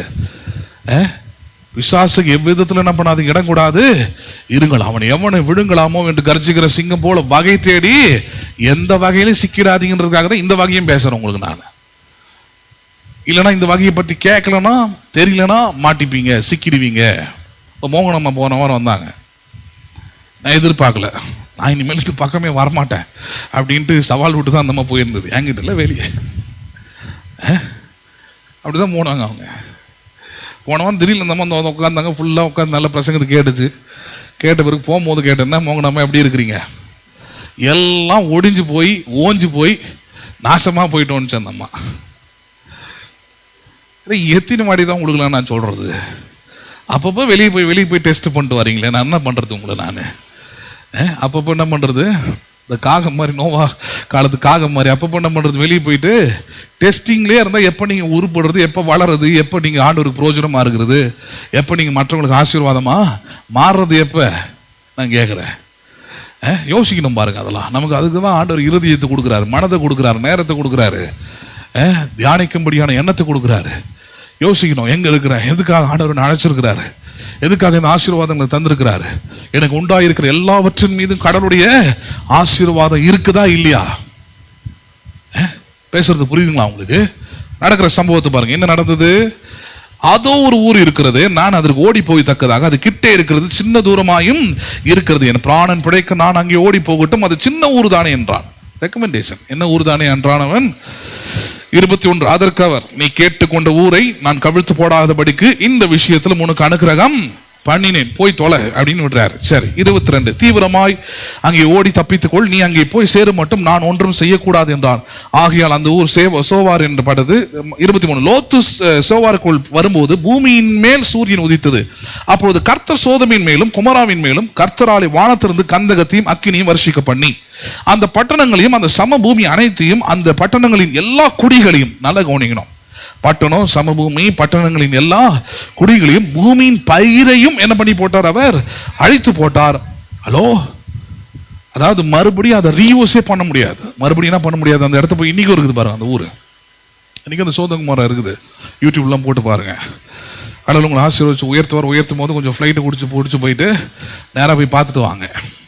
2025 எடுத்தாராகும், 2030 வந்து பார்க்குறேன்னு போங்க, சரிங்களா?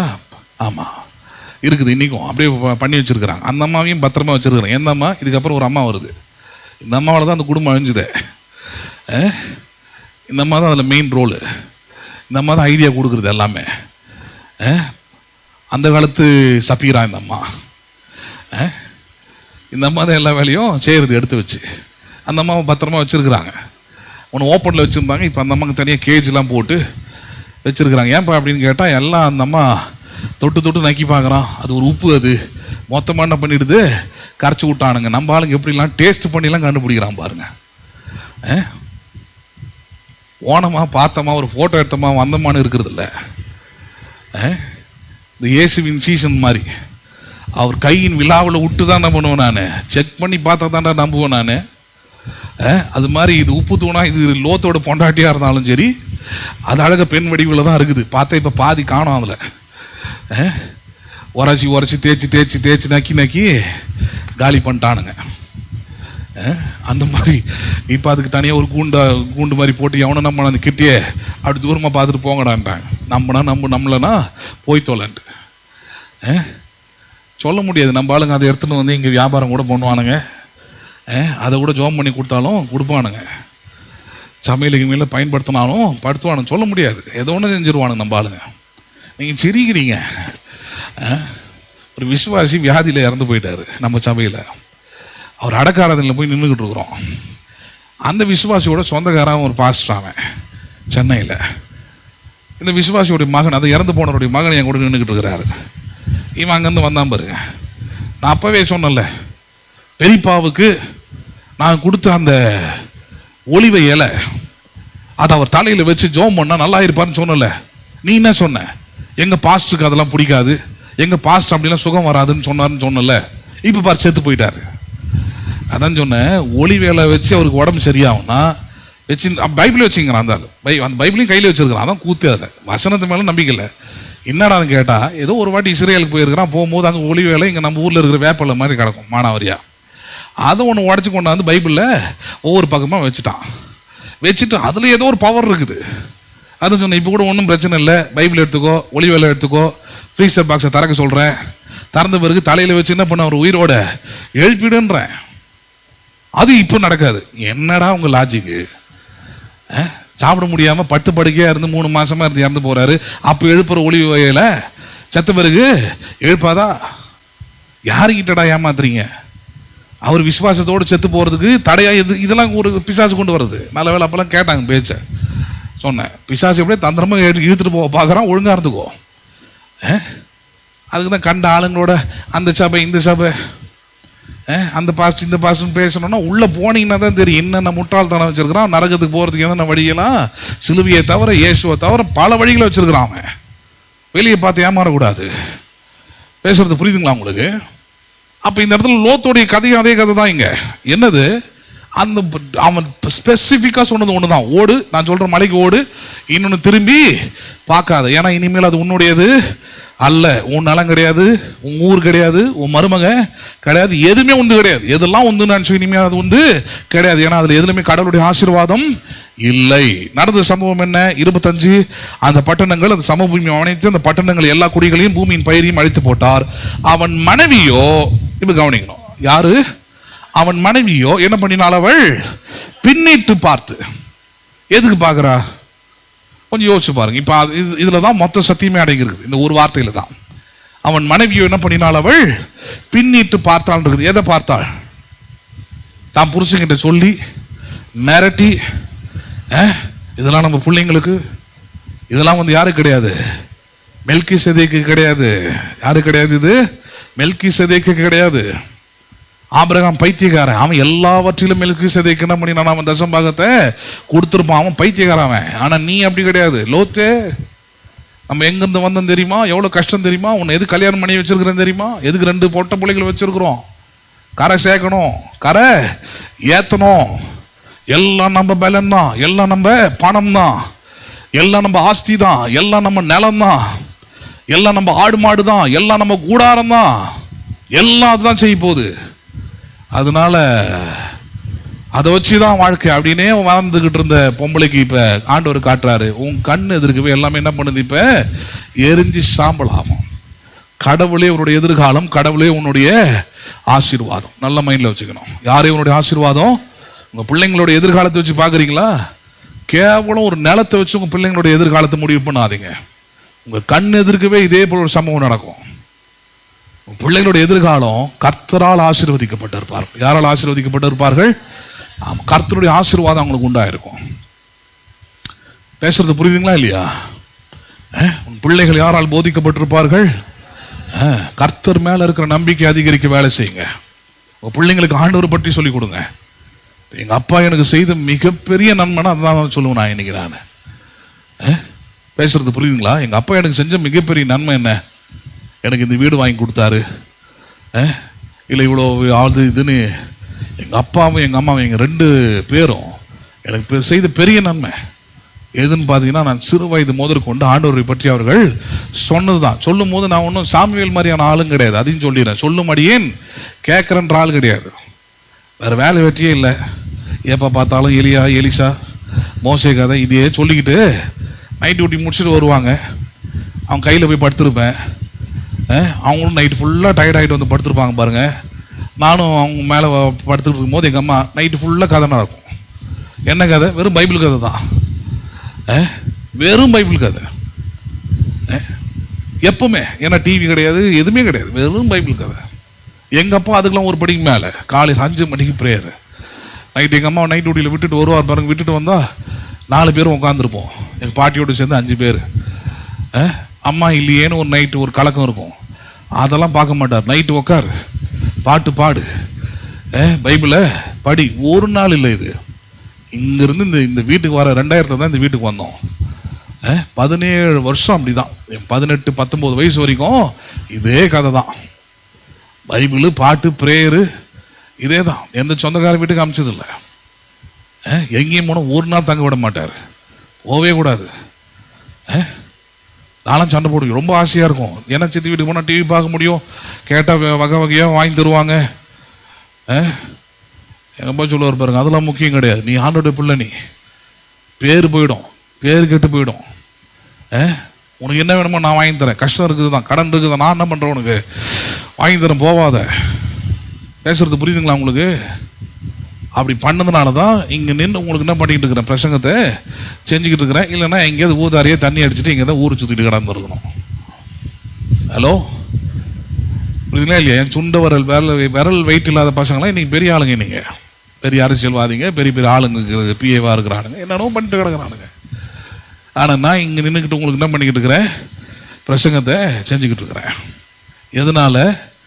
அன்னைக்கு அங்கே போட்ட விதை, அதுக்கு எல்லா எதிர்ப்பும் நான் தெரிவிச்சிருக்கிறேன். அவங்களுக்கு நான் ஒன்றும் வெல்கம் பண்ணலை. இன்றைக்கி தான் முதல்ல சொல்கிறேனே. அதை யோசிச்சு பார்க்குறேன். எப்படி நான் பிரசங்கரானேன்? திடீர்னு வானத்திலிருந்து ஆண்டவர் குதிக்க வச்சாரா? கிடையாது. இதே காஞ்சிபுரத்தில் இதே கலெக்டரேட்டில் விளையாடிட்டு இருந்த பையன் தான் நான்.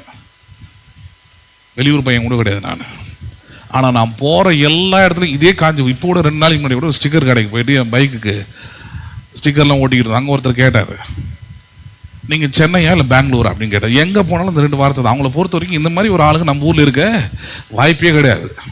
நான் பெருமையாக சொல்லலை, அவங்க கண்ணுக்கு ஏதோ ஒன்று ஸ்பெஷலாக தெரியுது, அதை வச்சு என்ன பண்ணிக்கிட்டு இருக்கிறாங்க. நான் எங்கே போனாலும் அந்த கேள்வி கேட்பேன், இந்த ஊரா நீங்கள்? இல்லைங்க, நான் இதே ஊர் தாங்க, இதே கலெக்டரேட்டு ஏரியா பையன், இதே காஞ்சிபுரம் பையன் தான் நான். பேசுறது புரியுதுங்களா? எது உங்களை வித்தியாசமாக காட்டுது, எது உங்களை உயர்தரமாக காட்டுது, எது உங்களை மகிமைப்படுத்துது, அந்த தெளிவாக சொல்லுவேன். கர்த்தரை குறித்த அறிவும் ஞானமும் தான். நம்புறீங்களா நீங்க?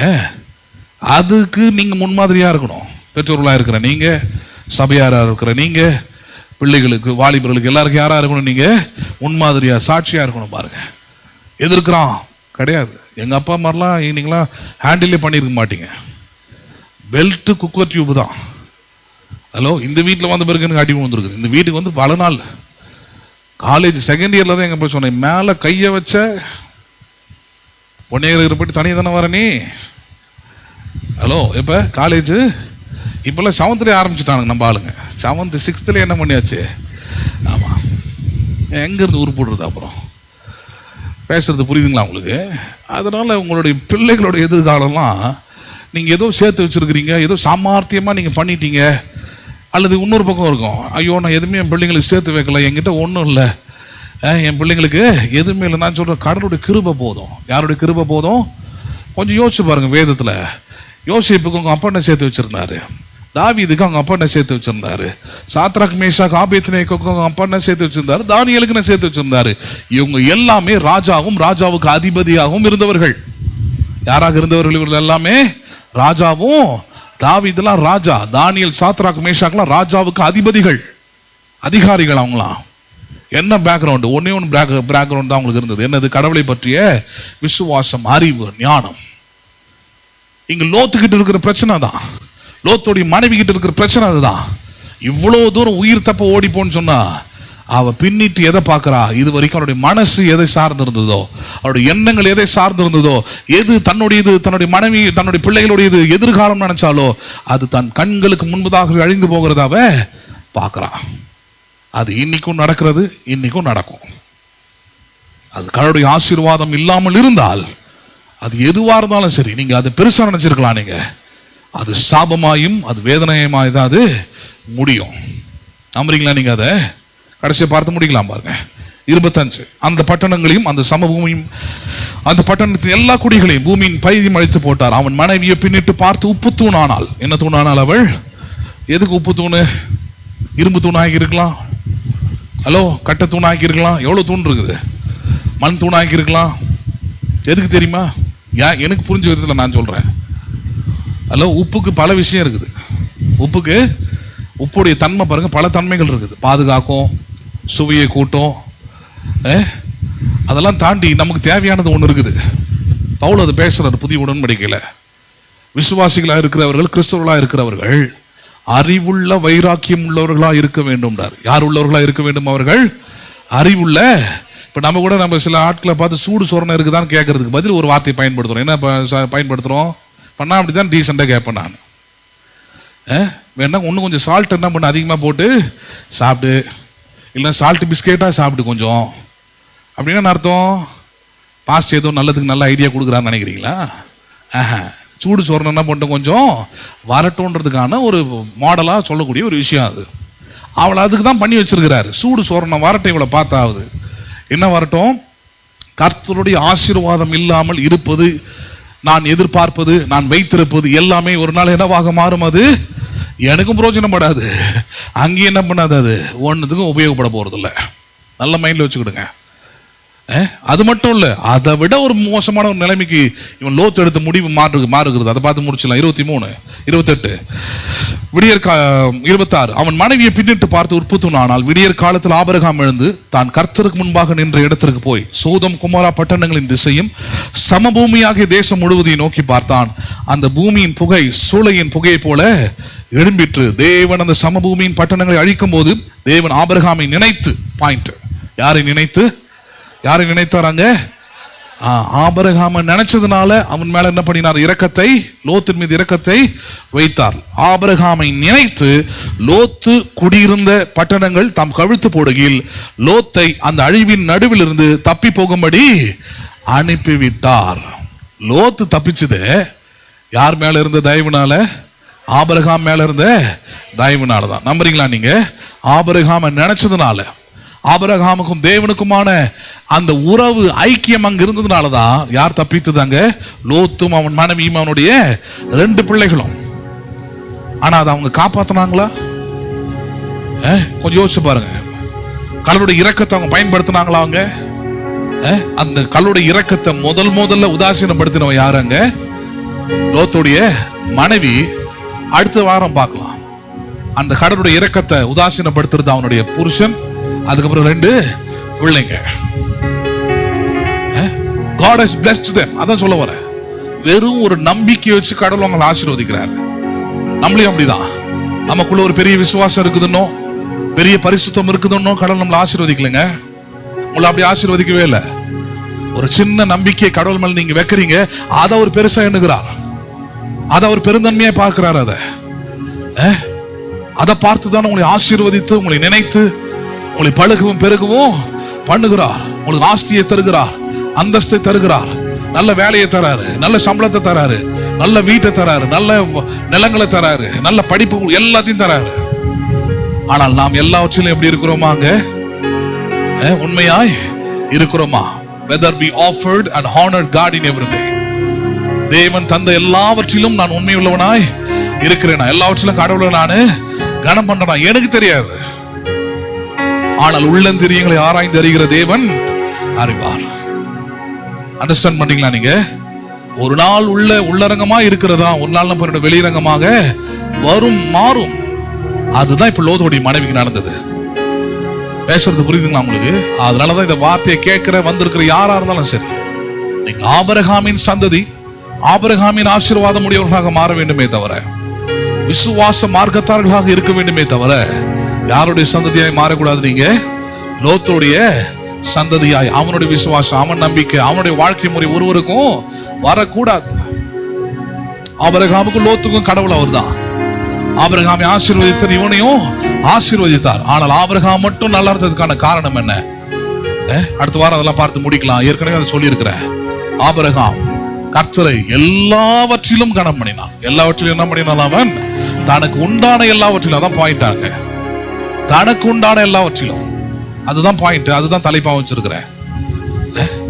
அப்ப கர்த்தருடைய ஆசீர்வாதம் இல்லாமல் என் வீட்டுல, என் பேர்ல, எனக்கு உடமையாகவோ சொத்தாகவோ எதுவாகவோ இருக்கவே கூடாது. இருந்தால் அது எந்த விதத்திலும் ஆசீர்வாதமானதாய் அது இருக்க போவது இல்லை. அதுல இருந்துதான் மனம் திரும்பணும். ஆண்டவரே, என் பொருளாலும் என் விளைவின் எல்லா முதற் பலனாலும் நான் உம்மை கனம் பண்ணுவேன். என்ன பண்ணுவேன் நானு? அதான் உண்மையான ரட்சிப்பு. தெரியுமா உங்களுக்கு? சகேயுவை பத்தி நம்ம நிறைய கேட்கிறோம். சகேயுவை பார்த்து சொன்னார் ஆண்டவர், இவன் ஆபிரகாமின் சந்ததியாய். எதை வச்சு சொன்னாரு? ஜெபம் பண்ண ஆரம்பிச்சுட்டானா? முழங்கால் போட? இல்ல. அவன் சொன்னா, இதுவரைக்கும் நான் ஏமாற்றினதில் எல்லாவற்றையும் 3 மடங்காக திருப்பி நான் கொடுக்கிறேன். மனம் திரும்புற விசுவாசி அதுதான் கடவுளத்துல செய்வான். ஹலோ, அப்பதான் சொன்னார், இன்றைக்கு இந்த வீட்டுக்கு ரட்சிப்பு வந்தது. லோத்துடைய நிலைமை நீ சகேயுவுக்கு கிடையாது. இவன் ஆபிரகாமின் குமாரனா இருக்கிறான். யாருடைய குமாரனா இருக்கிறான் இவன்? அப்ப நீங்களும் நானும் அப்படிப்பட்டவர்களாய் மாறணும். We should be the people of blessed, not cursed. ஆசீர்வாதத்தின் ஆசீர்வதிக்கப்பட்ட பிள்ளைகளா இருக்கணுமே தவிர, சாபத்தின் பிள்ளைகளா எவ்விதத்துல என்ன பண்ணக்கூடாது? பிசாசுக்கு நம்முடைய உள்ளத்துல, பொருள் ஆசையில, பணத்துல எதுலுமே இடம் கொடுத்துட கூடாது. அவன் சொல்லதான் செய்வான், பேசதான் செய்வான், ஆசை காட்டதான் செய்வான், நம்மளே கடவுள் ஆக்குவான். நம்முடைய கண்களிலே அது பெருசா காட்டுவான், ஏதேன் தோட்டம் போல காட்டுவான். ஆனா அது நிக்க போறது, நிலைக்க போறது இல்ல. கர்த்தருடைய ஆசீர்வாதம் மட்டுமே ஐஸ்வர்யத்தை தரும். அதனுடனே கூட ஒரு வேதனையை கூட்டார். எழுந்து நிற்போம், ஜெபிப்போம்.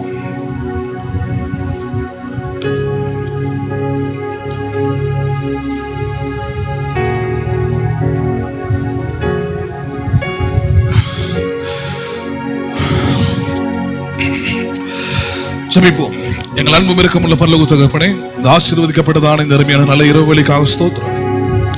கேட்ட வார்த்தைகளை கர்த்தர் ஆசீர்வதிப்பீராக. கேட்ட ஒவ்வொரு உள்ளங்களிலும் பரிசுத்த ஆவியானவர் பேசினபடியால் உம்மை ஸ்தோத்திரிக்கிறோம், நன்றி செலுத்துகிறேன். கேட்ட வசனத்தின்படி உம்முடைய ஆசீர்வாதம் இல்லாமல் இருப்பது எல்லாம் அது நஷ்டமும் அது வேதனைக்குரியதுமாய் இருக்கிறது. அதற்கு உம்மிடத்திலிருந்து ஆசீர்வாதத்தை பெற்ற லோத்தும் அவனுடைய குடும்பமும் மிகப்பெரிய உதாரணமாக இருக்கிறார்கள். ஒரே நேரத்தில் ஆசீர்வதிக்கப்பட்ட ஆபிரகாமும் லோத்தும். ஆனால் ஆபிரகாம் எல்லாவற்றிலும் உம்மை கனம் பண்ணும்படியினாலே சந்ததி சந்ததியாய் ஆபிரகாம், ஈசாக்கு, யாக்கோபு என்கிற சந்ததி ஆசீர்வாதமான சந்ததியாய் மாறினது. ஆனால் லோத்துடைய சந்ததியோ அது சபிக்கப்பட்டதாய், அது எல்லாராலும் புறக்கணிக்கப்பட்டதாய், அது தேவனுக்கு விரோதமான சந்ததியாய் அது மாறினது. அதற்கு முழு காரணமே அவர்களுக்குள்ள இருந்த அந்த சுயநலம், அவர்களுக்குள்ள இருந்த தேவ பக்தியற்ற தன்மை, கடவுள் மேல இருந்த பயமற்ற தன்மை. இவைகளெல்லாம் மாறி போகட்டும், அவ்விசுவாசங்கள் எல்லாம் அகன்று போகட்டும். ஆண்டவரே, உமக்கு நாங்கள் தருகிற செய்கிற எந்த காரியமும் அது வீணாக போவதே இல்லை. அது எங்களை ஆபிரகாமின் ஆசீர்வாதங்களுக்கு உட்படுத்தினவர்களாக, ஆபிரகாமின் ஆசீர்வாதம் உள்ளவர்களாக எங்களை மாற்றுகிறது. லோத்தை போல எங்கள் கண்களுக்கு பிரியமானவைகளை, எங்கள் மனதுக்கு பிரியமானவைகளை, நாங்கள் கேட்கிற காரியங்களை நாங்கள் நடக்காமல் செய்யாமல் வார்த்தையின்படி நடக்க, வார்த்தையை பிரியமுடன் ஏற்றுக்கொள்ள, அந்த வழிகளில் நடக்க நீங்கள் உதவி செய்வீராக. வாழ்க்கை முழுவதும் உம்முடைய பிரசனமும் உம்முடைய வழிநடத்துதலும் இயேசுவின் நாமத்தினாலே உண்டாகட்டும். வந்திருக்கிற ஒவ்வொருவருக்கும் ஆபிரகாமின் ஆசீர்வாதங்கள் உண்டாகட்டும். ஆசீர்வாதத்தின் வழிகளை பின்பற்றி அவர்கள் ஆசீர்வாதமாக மாறட்டும். ஆண்டவரே, எல்லா சாபங்களும் எல்லா குறைவுகளும் மாறட்டும். கிறிஸ்து இயேசுவினாலே பரிபூர்ணமான ஐஸ்வர்யமும் தேவரின் பரிபூர்ணமான நன்மைகளும் அவர்களுக்கு உண்டாகும்படியாக ஜெபிக்கிறோம்.